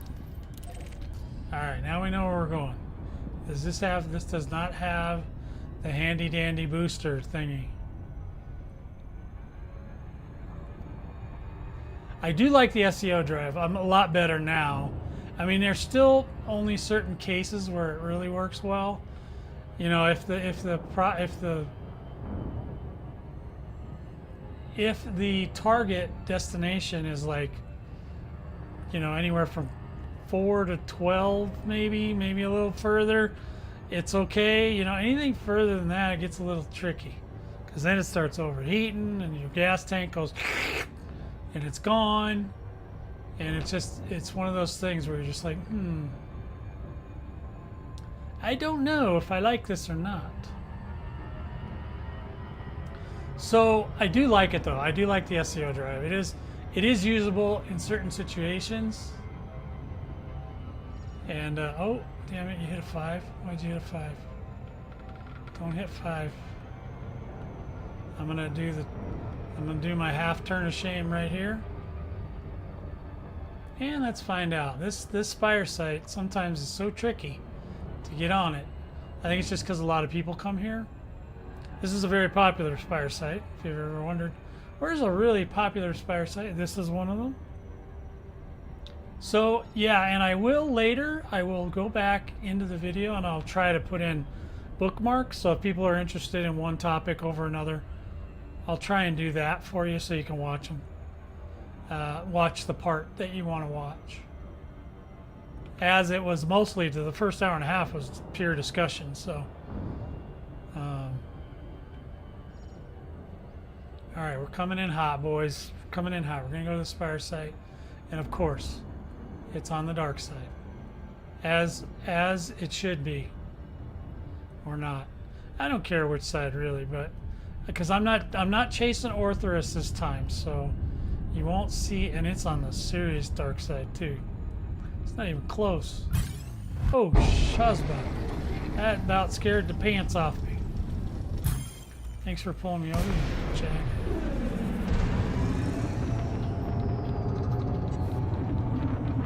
It's just scouts.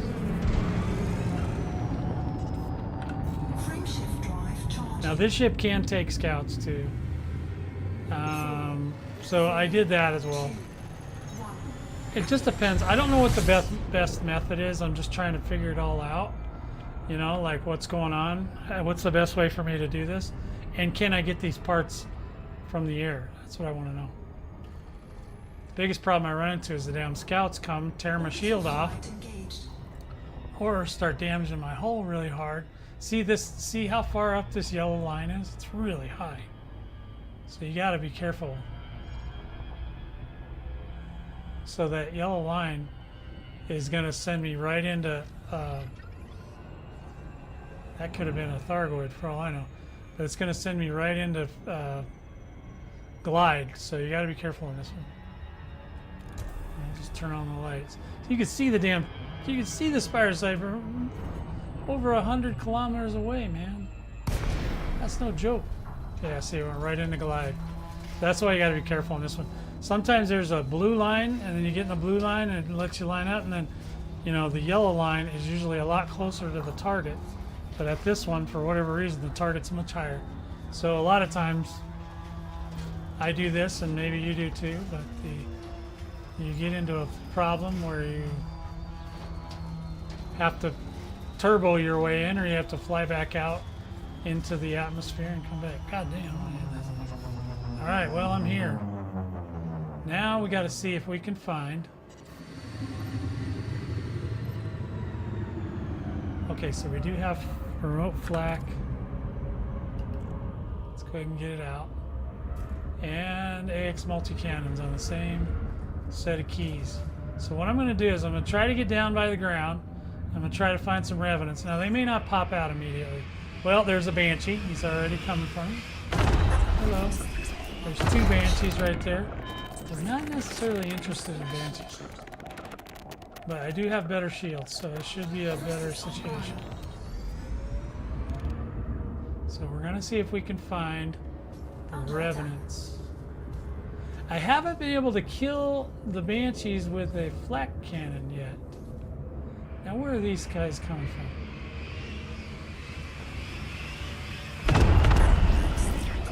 Oh boy. Okay, well I see that. I was going a little fast. I might skip the ground. Okay, there's a couple revenants. Okay, that's not bad.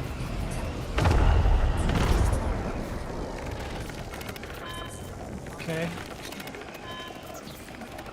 Alright. Okay, we're struggling a little bit. Nobody said this is going to be easy. Did I kill it? There we go. We got one. Now, collector. Oh, Jesus. Forgot it. Okay. Well, that's just not good. I forgot to get linked. At least we know the flak cannon works on the one. I don't know if it works on the... I'm already down to 43% shield, too. Alright. Alright, we gotta do a take two.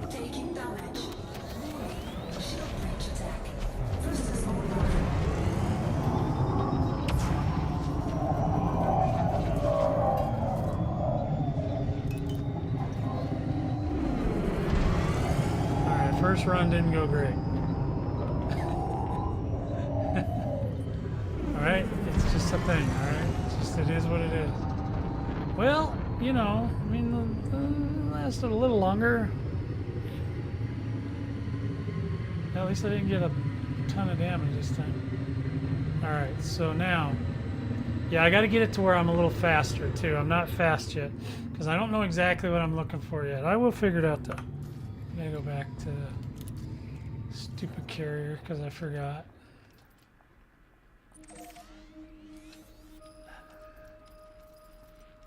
Okay, let's go.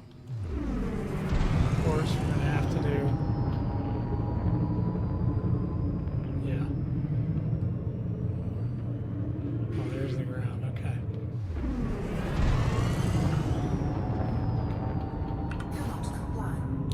Oh yeah. How about now? Frame shift drive charging. Okay. Yeah, I'm just trying to figure out if I can even do it. I don't know that I can. I'm just saying. I've seen people say you can. I haven't actually seen anybody really do it, but I want to try to do it.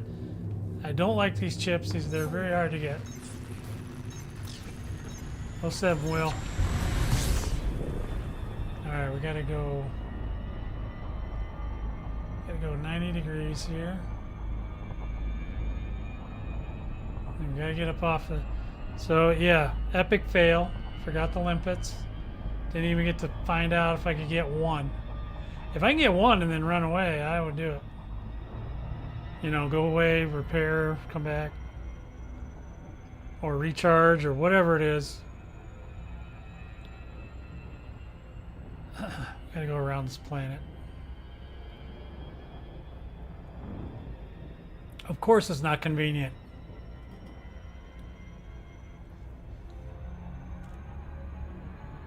I want to be able to do this solo, so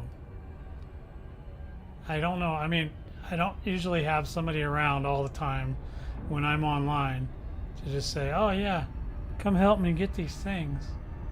If I did, I have one. Alright, gotta go back to our AC. Hopefully we got a good spot. I know a lot of people like this Spire site, so. And I might put on, well, I don't know. That's 23. It'll maybe take 2 jumps instead of 1. 3, 2, 1. 6 of one, half dozen the other, right? Either I got to do 2 jumps and I can speed to the thing, or got to do 1 jump and just wait. I don't know that the one's faster than the other. Okay, I saw him down here. You gonna let me go? You turn like about. You turn like a old school fashioned tank. Alright, well, we did get a good spot. It won't take as long to get there. Got a pretty good spot. Still got to deal with gravity, but you know, it is what it is. It is what it is. So we're going to go back, get some limpets, then we'll come back out. I don't think I'm going to need any kind of heat sinks or anything like that, or I'd turn on my voice attack. Oh, gotta go up here.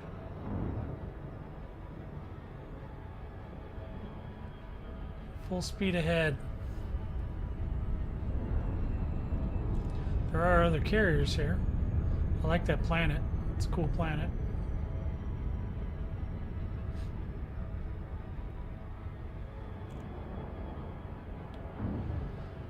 So always forgetting the limpets.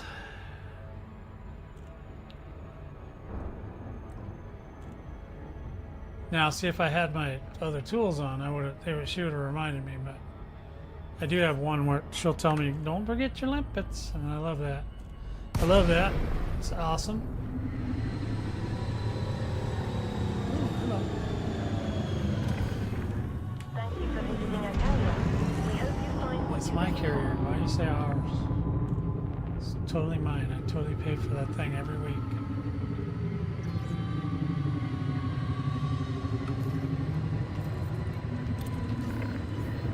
Clearance granted. Move directly to your landing pad. You have been cleared for approach. I Feel have. free to relax. Your docking computer. Well, I better be is now cleared for on. approach. Alright, we're gonna try this again with limpets. As soon as I get parked here. We'll get her back on track, guys. We're back on track.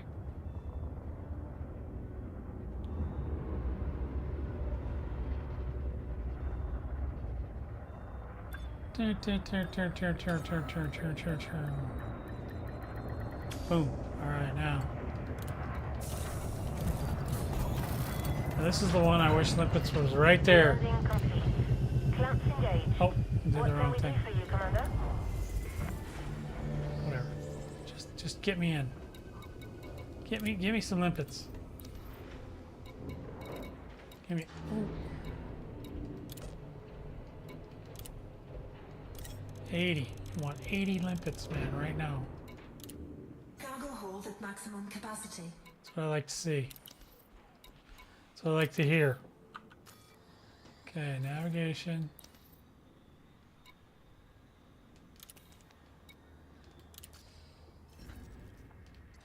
Bodies. Down here somewhere. 19870. Still one jump, still one jump. Excelente.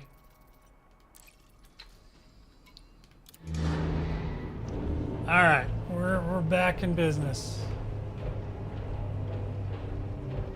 It sucks when you want to show somebody something and then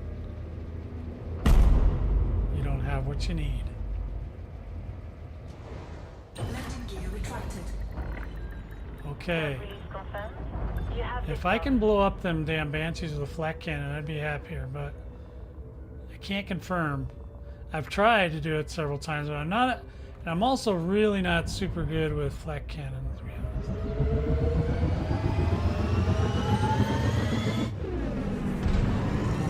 I just started learning how to use them about a week ago.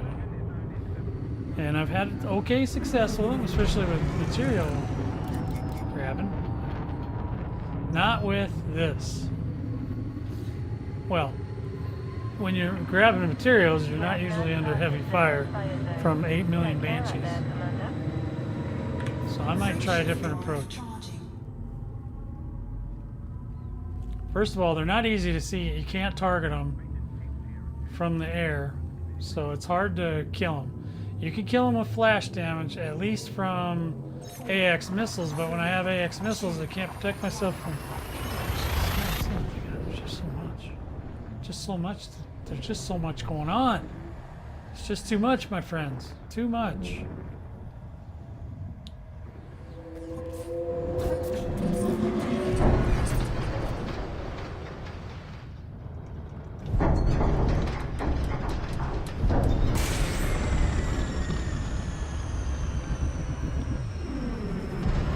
That's a big boy. Oh, he's close to. Hello, big boy.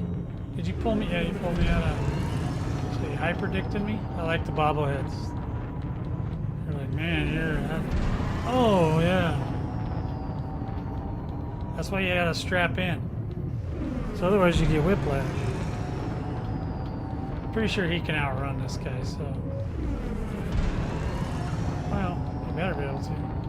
He's not that fast, but he is fast enough. I like him to be around 500 in speed. Frame shift drive charging. But he is going to be hard to mass lock, so that's a plus. Alright, now we actually have limpets. Let's try this again. 2,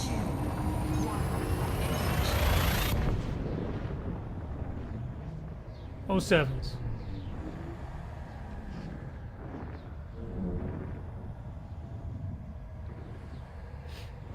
Alright, come on. Coming in hot, baby.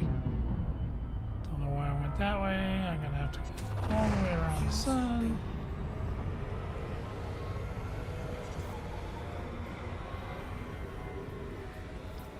Oh.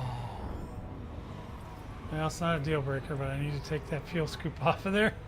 Put another hull. Dang it. Guess I wasn't as ready as I thought I was. Thought I was more ready. But I'm not as ready. Yeah, we'll get that fuel scoop off of there. Next trip back. I'm gonna try it again. I'm still learning how to do this, so apologize if it's not a tutorial. It's just me trying to learn how to do this, if it can be done, if I can do it, all that kind of thing, because I don't like the way you have to collect these This is the hardest part to get. And maybe that's on purpose, but it should still be doable in a ship. If it's not doable in a ship, it's no bueno. Okay, so I need to be able to collect those damn things. And I also brought, I believe I brought corrosive cargo racks, because sometimes it was letting me pick up, especially with the flak cannons, as much as they burst, I was actually blowing up stuff off of other trees and stuff. But the things I want are just the things off the Revenants. And if I can blow up a Banshee, then I get the Banshees too, but I don't know if I can blow them up. I don't know if I have enough flak. There's only, I think in the ones I have, there's only 32, I think, per flak cannon. So there's that.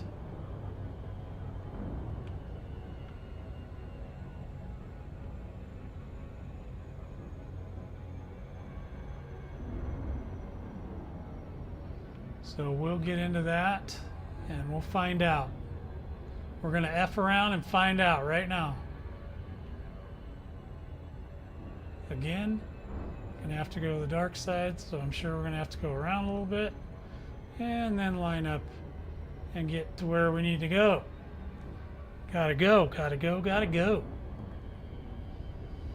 I was like struggling, man. There's so much, you know, FDev recently, they've been like, sometimes they like don't tell us anything for a long time, and then all of a sudden they dump on us, and it's like, oh my god, now I got to make 65 videos.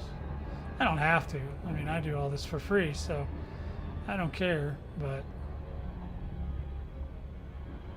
other than, it's just annoying. And I love it how all the Elite Dangerous people race to get stuff out. It's like, you know, Elite Dangerous people aren't terminally online as much as they probably once were. You could turn something in. Are you kidding me? Why is it in the front? Oh, because I didn't mark it. Oh, it's right there. There we go. Now it's in the black. Okay. Sorry, my bad. My bad, Spire Sight. I didn't have you targeted.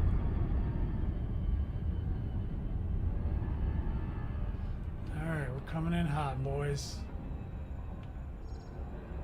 See that? How far? It's like the blue line is way up there, but that yellow line is real quick. Flight engaged.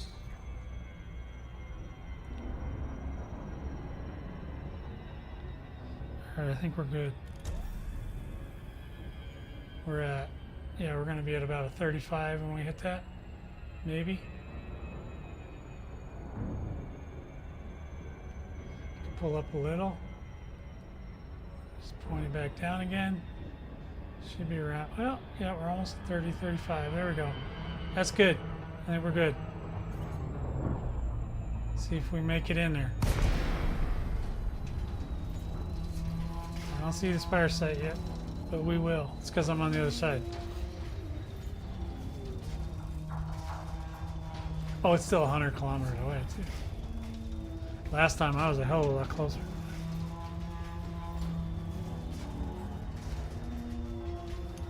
Hell of a lot closer.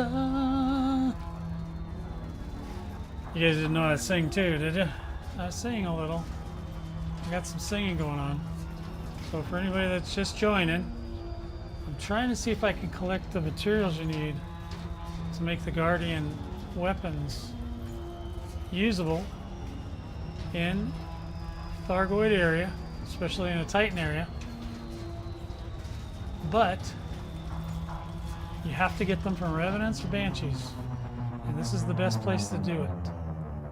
Okay, we're a little bit. So maybe we can sneak up on them? I don't know. I'm just trying to figure out what's the best approach. With it, I'm trying to do it solo as well. I'm not trying to. I know I could do it with a friend or in a group, but I don't have those available right now. So I'm trying to do it solo, just see if it can be done, and if it can, then I'll do it. And I'll say, yay. But I need no less than 4. I'd like to get 6 of them if I could. Everything else I'm pretty sure you can get, 99.9% sure you can get from the Thargoid graveyards which is Tyrannus, Oya, and Ligong. Well, not Oya this week, but Ligong and Tyrannus. Okay, we should be in range to get attacked here in a second. Those damn banshees can attack you from so far away, they just annoy me. I think, did one already shoot at me? Yep, one already's trying to shoot at me. Can you believe that? So I'm just getting down here, and I'm gonna try to get close without scraping the ground too much. You know what I might bring out? I don't know, we'll see. This might be a bad idea, but Programming limpet drill. the limpets sit underneath your ship, so you don't want to be rubbing the ground. Just gonna get a couple out, and we need to move. See these things? He's predicting where I'm gonna go. See, he's moving. See how he wiggles? Too early. All right. We don't need a lot of thrust, but we might need some sis. There's another banshee over there.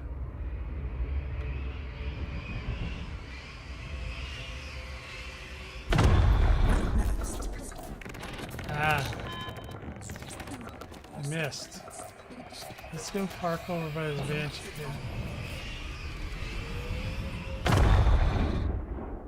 here. Okay, here we go. Maybe I'm okay now. Let's go see. See if I can hit that sucker. I've never been able to do this. Oh, no, you didn't. Nope, didn't get him. So, I'm not professional yet. Okay, hold on. Here's one. That's a revenant. Oh, that went off to the side. We got to get him a little bit better.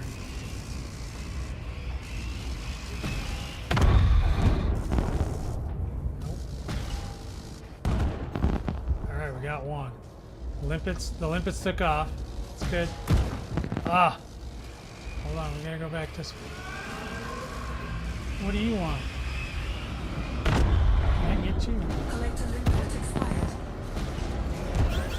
I was just trying. Shield breach attack. Shield breach. Damage. Warning, caustic damage detected. Collector limpet expired. Hit him. I got him. See if the limpets take off. Uh-oh. Did they kill all my limpets? See, now I got... Oops. I got scouts hitting me. Why are the scouts here? What do you guys want?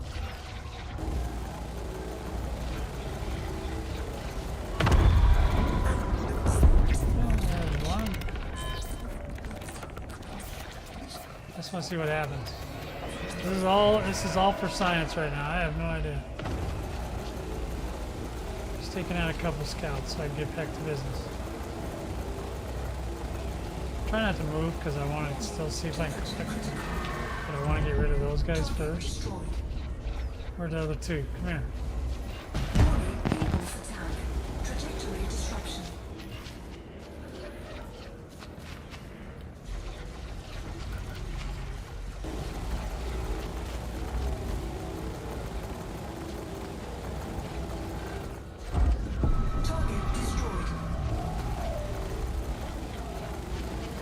Alright, now let me try to bring out some more stuff.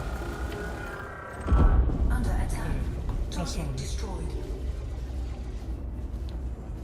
Alright, now.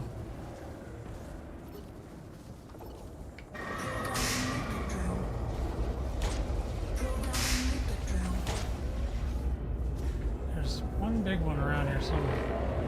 I can hear him. He's like trying to get like right up on me.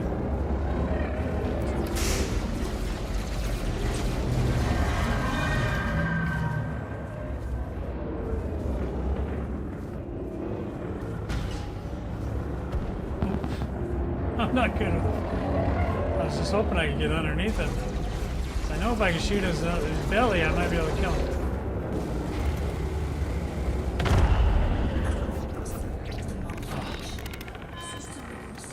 Okay, this can't be good. Did anybody pick up anything?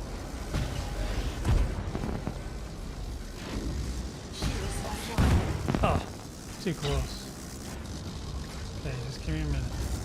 Still testing.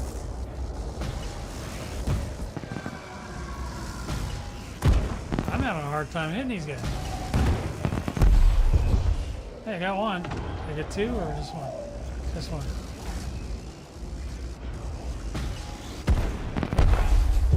Got him. Let's see.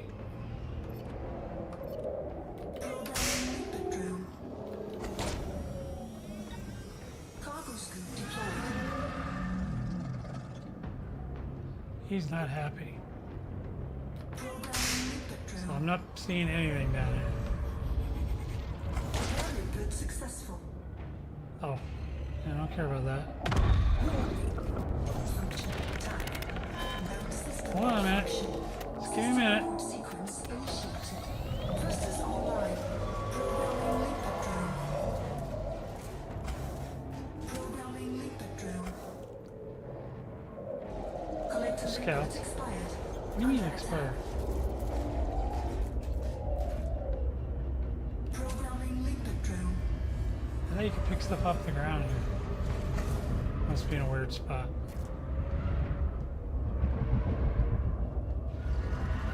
Collector linklet expired. There's something over here, but I don't know what. Leaper drone.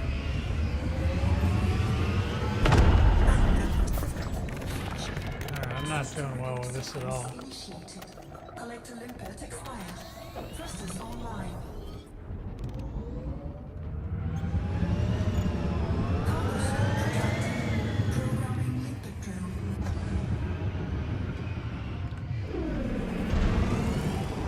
Collector linklet expired. Yeah, this is rough. This is rough. I'm not doing well. Not doing as well as I hoped. So it's hard. So I guess the only way to get it is on foot. Well, I mean you can probably get them, but I'm not doing it right. Not yet, anyway. Let's go ahead and get up here, and then we're gonna see if we can repair a little bit.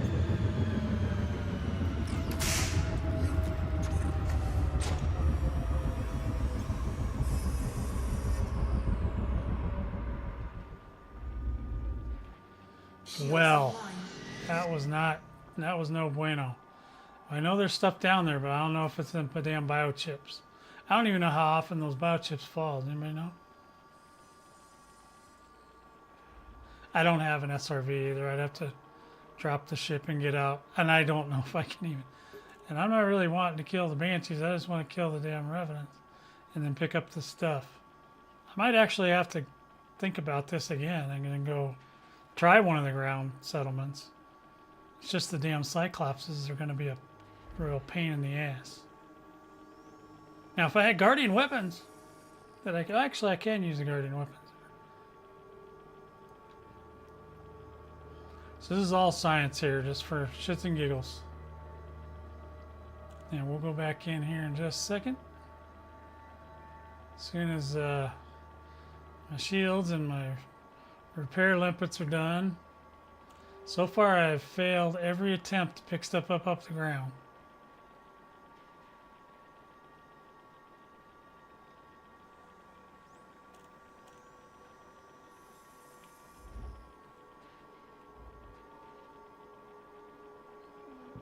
I don't know how long that stuff stays there. Like it may decay after a while. I don't know. You know, I'm just trying to figure it all out. Like what's going on? Can I do this? How can I do this? Am I gonna have to get out on the ground and try not to get killed?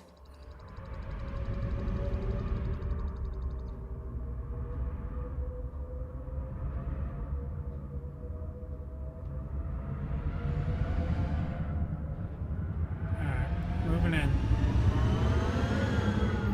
Moving in a little bit. Try to stay out towards the edge so as not to attract too many at once.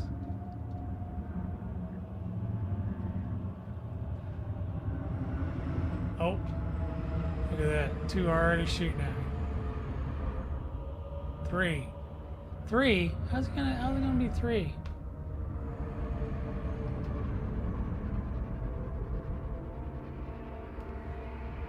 Look at how far them damn guns go.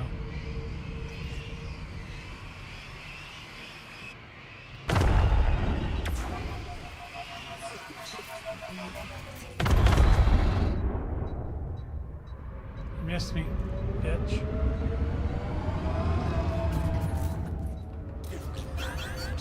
More freaking.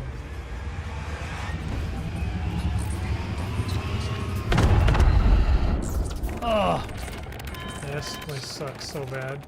I mean, I love Spire sites, don't get me wrong. I'm not a big ground guy. Did you just shoot me? You just shot me. You did not just shoot this big mama.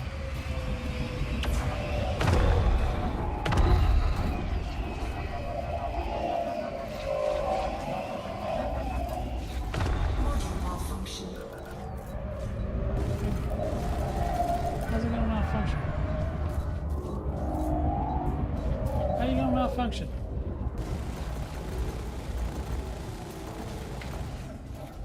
Don't wanna accidentally shoot that dude. Is that a Cyclops? Are you kidding me right now? No, that's not a Cyclops. I thought he was coming at me. Under attack. Target destroyed.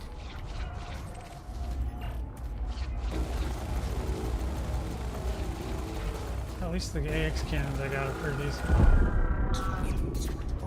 Okay, wasn't there another one that was shooting at me? I'm gonna figure this out eventually.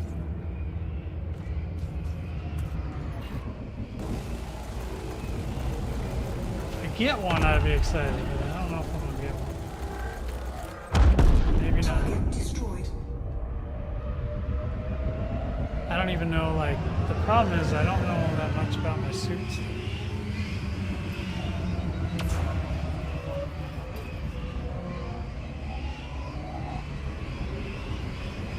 What's wrong with you people?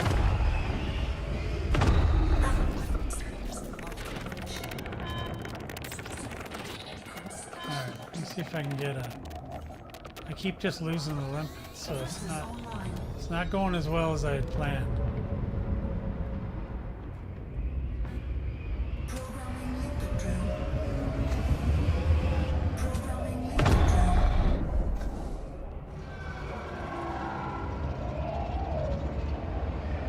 These damn banshees are nasty.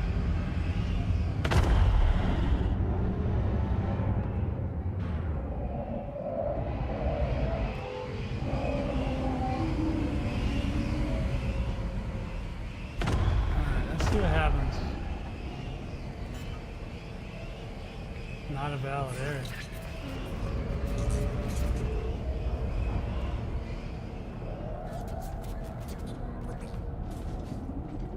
Says I can land there. See if it'll let me put down right here. That'd be awesome. Not really, not so good. Not so good. See, it says blue there, but when you get down, can you actually pick this shit up off the ground? That's the part I don't understand. See, I don't have a, it's not gonna do me any good. I mean, I could get rid of the banshees.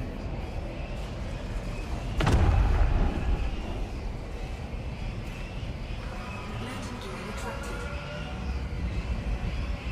Alright, next thing I want to try. That was a bad idea. You guys saw that. That's what I'm saying. Can you hear him?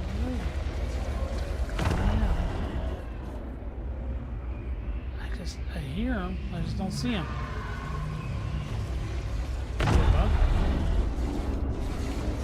Are you that high in the air, really?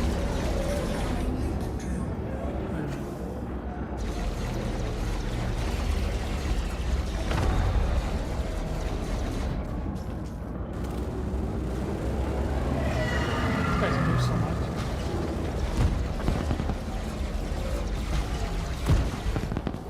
That'd have been cool if he died right there.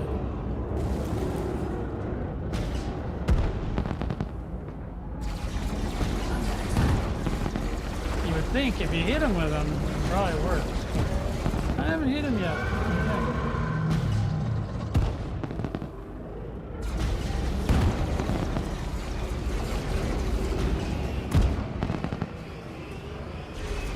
Ain't doing it.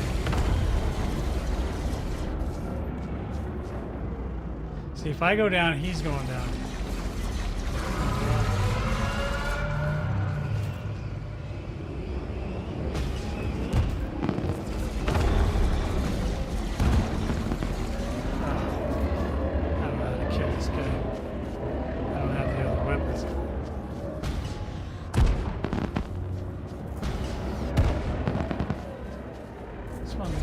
belly one time. Killed him.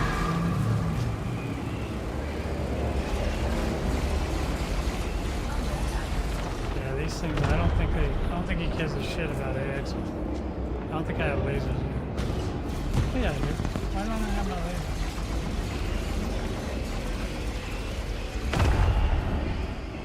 Oh, they're not. They're not.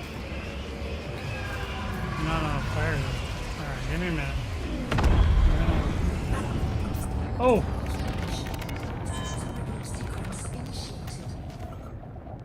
Well.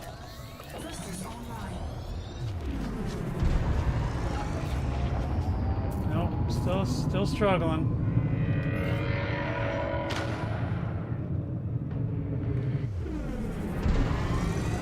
You guys come over here where I can get you. You two follow me. You know, my collector limpets aren't really getting all that excited, so I'm not sure I'm doing anything.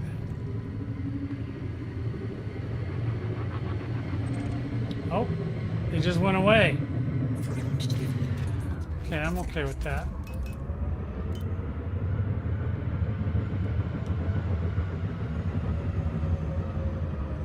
Okay, 17 away and they're still trying to get me. Still trying to do me. I don't think they know where I'm at. Can they make it that far? That's 17 kilometers, man. Yeah, I'm gonna have to rethink this situation again. I'm just gonna have to learn how to get out on the ground and get them. Where's that coming from?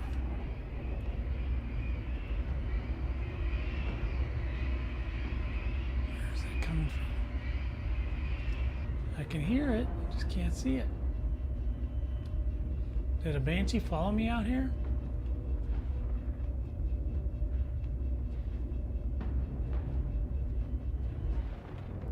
This is the struggle, guys. This is what happens when you're struggling because you don't have, well, I don't have any SRVs with me anyway. I could go grab one, obviously. It's doing a lot better, though, as far as damage. I was getting really jacked up before. So I'm doing a little bit better.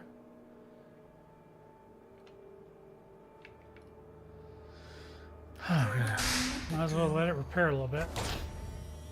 Whilst we're out here, sitting at the Spire site, hanging out, we're just having coffee with the Orthros, the Oreos. You know they call them Oreos? I'm not sure why, unless it's just because they're the amount of money that you get for killing them is like a cookie. I don't know. Maybe that's a thing. I don't know. I don't know. I don't know enough about the suit stuff. And then you got to charge and all. Ugh. It's annoying to me. I just don't know. I just don't know. I don't know how I'm going to do this. Now I know I've hit a couple of revenants. I destroyed a couple. I haven't done very well with the banshees at all because I don't have the right guns. But I guess maybe I could try,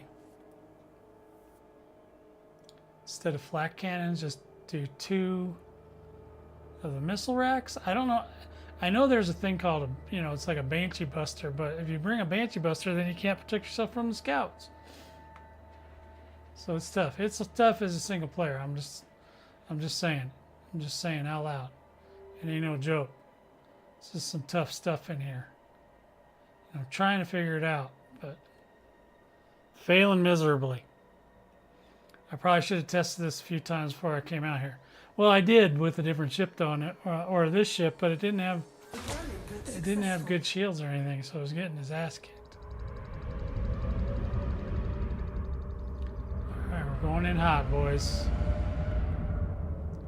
See if we can sneak up on them this time. We're trying to sneak up on them. You think they know? They already know I'm here because they keep shooting at me from like 12 kilometers out. 13, I think, that one time. You'll see if it comes up right now. Here's 13. There's at least one that's out here far enough to get me. They seem to struggle a little bit when I'm closer. Oh, there's one. 10 kilometers.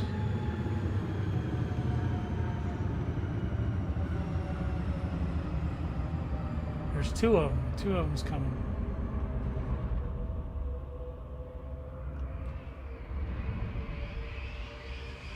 Look at that guy, right on me. Right on me. Alright. Alright, I see you. I see you. I see you. Holy sweet Jesus. How many of you guys can see me? Sequence initiated. Thrusters online.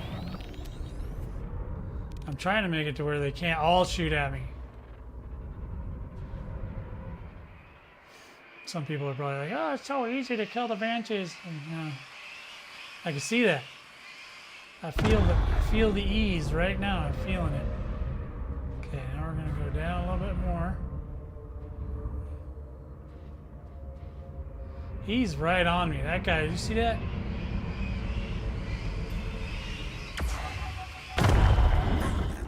Oh, I hit it! System reboot sequence initiated.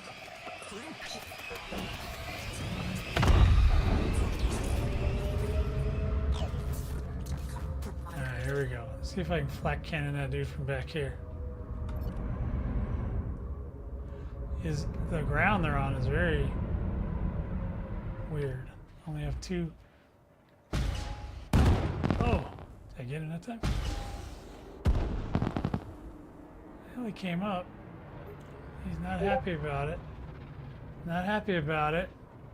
Somebody's dinging me somewhere. I got one left.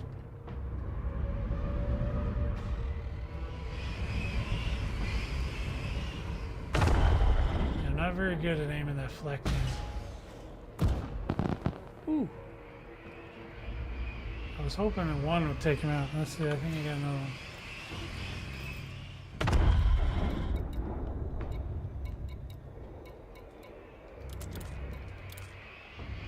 Where's the lasers? Those should be on something. I did get some lasers.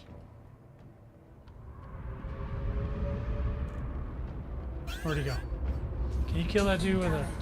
Under attack. Oh no, not those guys again. Warning, caustic damage detected. Oh my lord. Yeah, this is really hard, man. This is tough. This is a toughie. Thrusters online.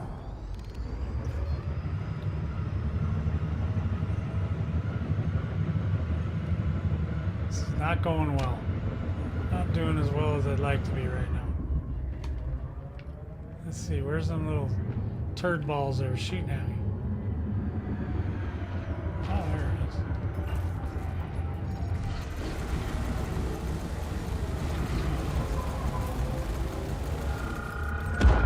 Target destroyed. Damn right it was. Well, darn it.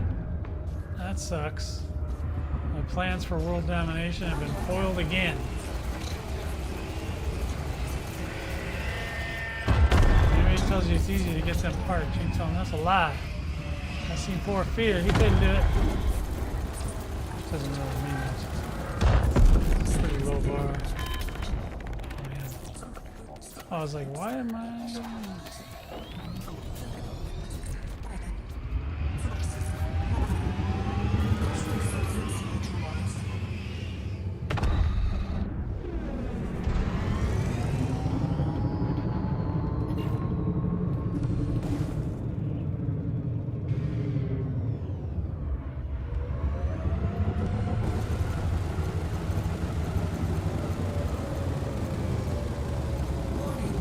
Temperature critical.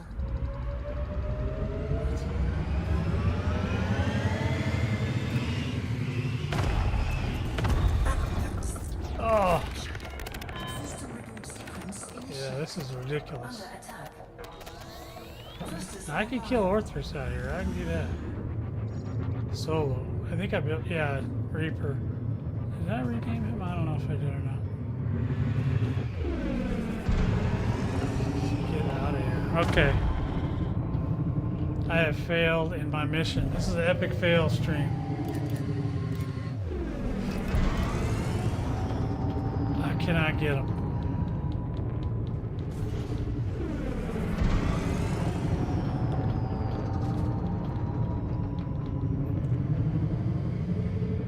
So I'm gonna have to do something. Let's see, two. Frame shift drive Oh, charging. it's close. Yeah, they disappear. I like that, and I don't like it at the same time. Yeah, I'll either have to get. I'm gonna try later probably, but 4, I might try to get out on foot and try to do it later. engage. But I have to go pick up. I gotta go pick up a.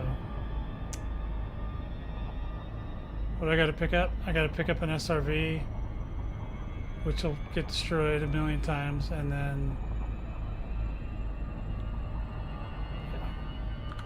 it'll be a challenge, but we'll get there.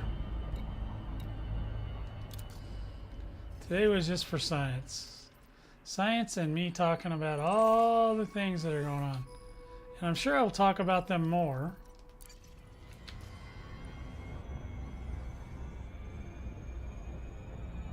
Who dat? What is that?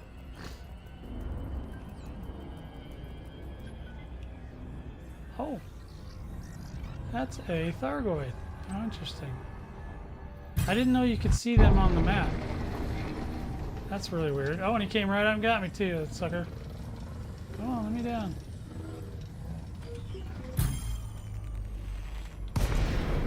Caustic damage detected. Oh yeah? Am I in? Yeah. I mean, I'm not orbiting the planet anymore, am I? I don't think so. No, I don't think so. Hello. There he goes. He's going on by. Frame shift Say drive. goodbye to the nice Thargoid. Bye, Thargoid. Alright, I'm back. Hey, Kai, how's it going, bud? Hey, you're just witnessing the end of my epic fail that I tried to do. I don't know how to get these things. Of course, if somebody'd buy Odyssey, I could take you could take me out here and get me some damn stuff. I'm trying to get them chips, those biochips or whatever they're called, the ones you get from the Revenants, but I was trying to do it in the ship because I think you should be able to get them in the ship. And I might try a ground one, but then I got to deal with maybe not as many scouts, but definitely Fuel scoop I think I'm gonna have to change my weapons to something different.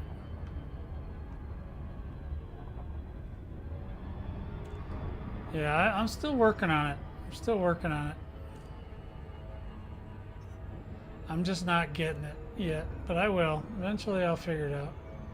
I don't really need the Guardian tech anyway, but thought I'd give it a shot. An 07 Commander.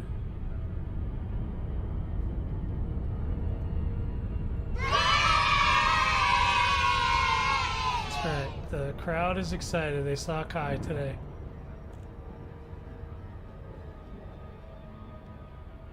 Alrighty.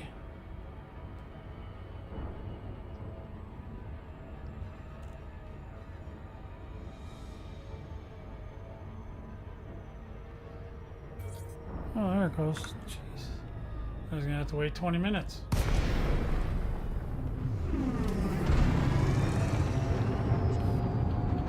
don't know. I'll keep trying until I get it. There's got to be a way. Welcome to our carrier. Or I'm gonna have to learn how to get to the suit stuff. I mean, I know how to get out and run to like a station, but that's about it. For the last time. Why the last time? What are you doing? Where are you going? Where are you heading? You give up on video games? What happened? Clearance granted. Move directly to your landing pad. You have been cleared for approach. Feel free to relax. Your docking computer is in control. No, nothing. What are you doing, Kai? Where are you going? Why are you leaving?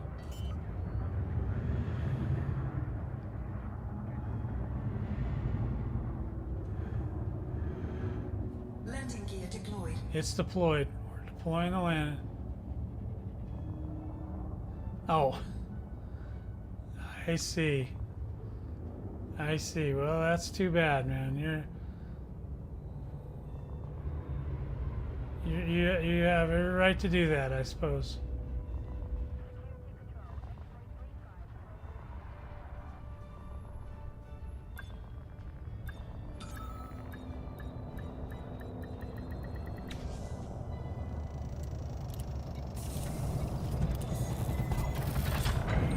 Okay. Landing successful. Commence shutdown. Enjoy your stay with us. I'm commencing my shutdown. Oh man. Trying to think what else can I do. I know it ain't gonna work with Reaper. Reaper don't do. I tried with Reaper before too. It didn't work very well.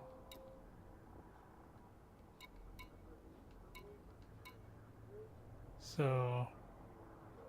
Yeah. Okay. I mean, it could have been worse. They could have put in loot boxes. That would have got me stirred up.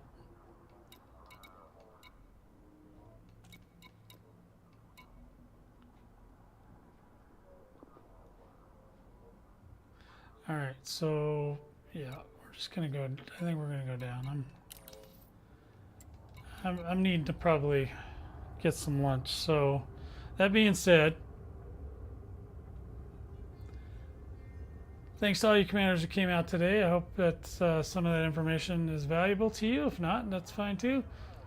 Give it a like, subscribe to the channel. You can also support this channel by over there. Patreon.com/BattleVortex. And, like I said, tell me what your thoughts are on all the new things in the comments below. I appreciate it. Like I said, I'm not too worried about it. It's not. There's way more egregious things that they could have done than that. So, especially because they give you arcs, they give you everything for free just for playing the game. You can hold out. There's some people that have still even holding out for Odyssey, so they can hold on a minute. I think they still give you arcs for Horizons. I don't know. But in any event, I wish you happiness too, Kai. And all the rest of you as well. 07 Commanders. I will talk to you guys again very soon.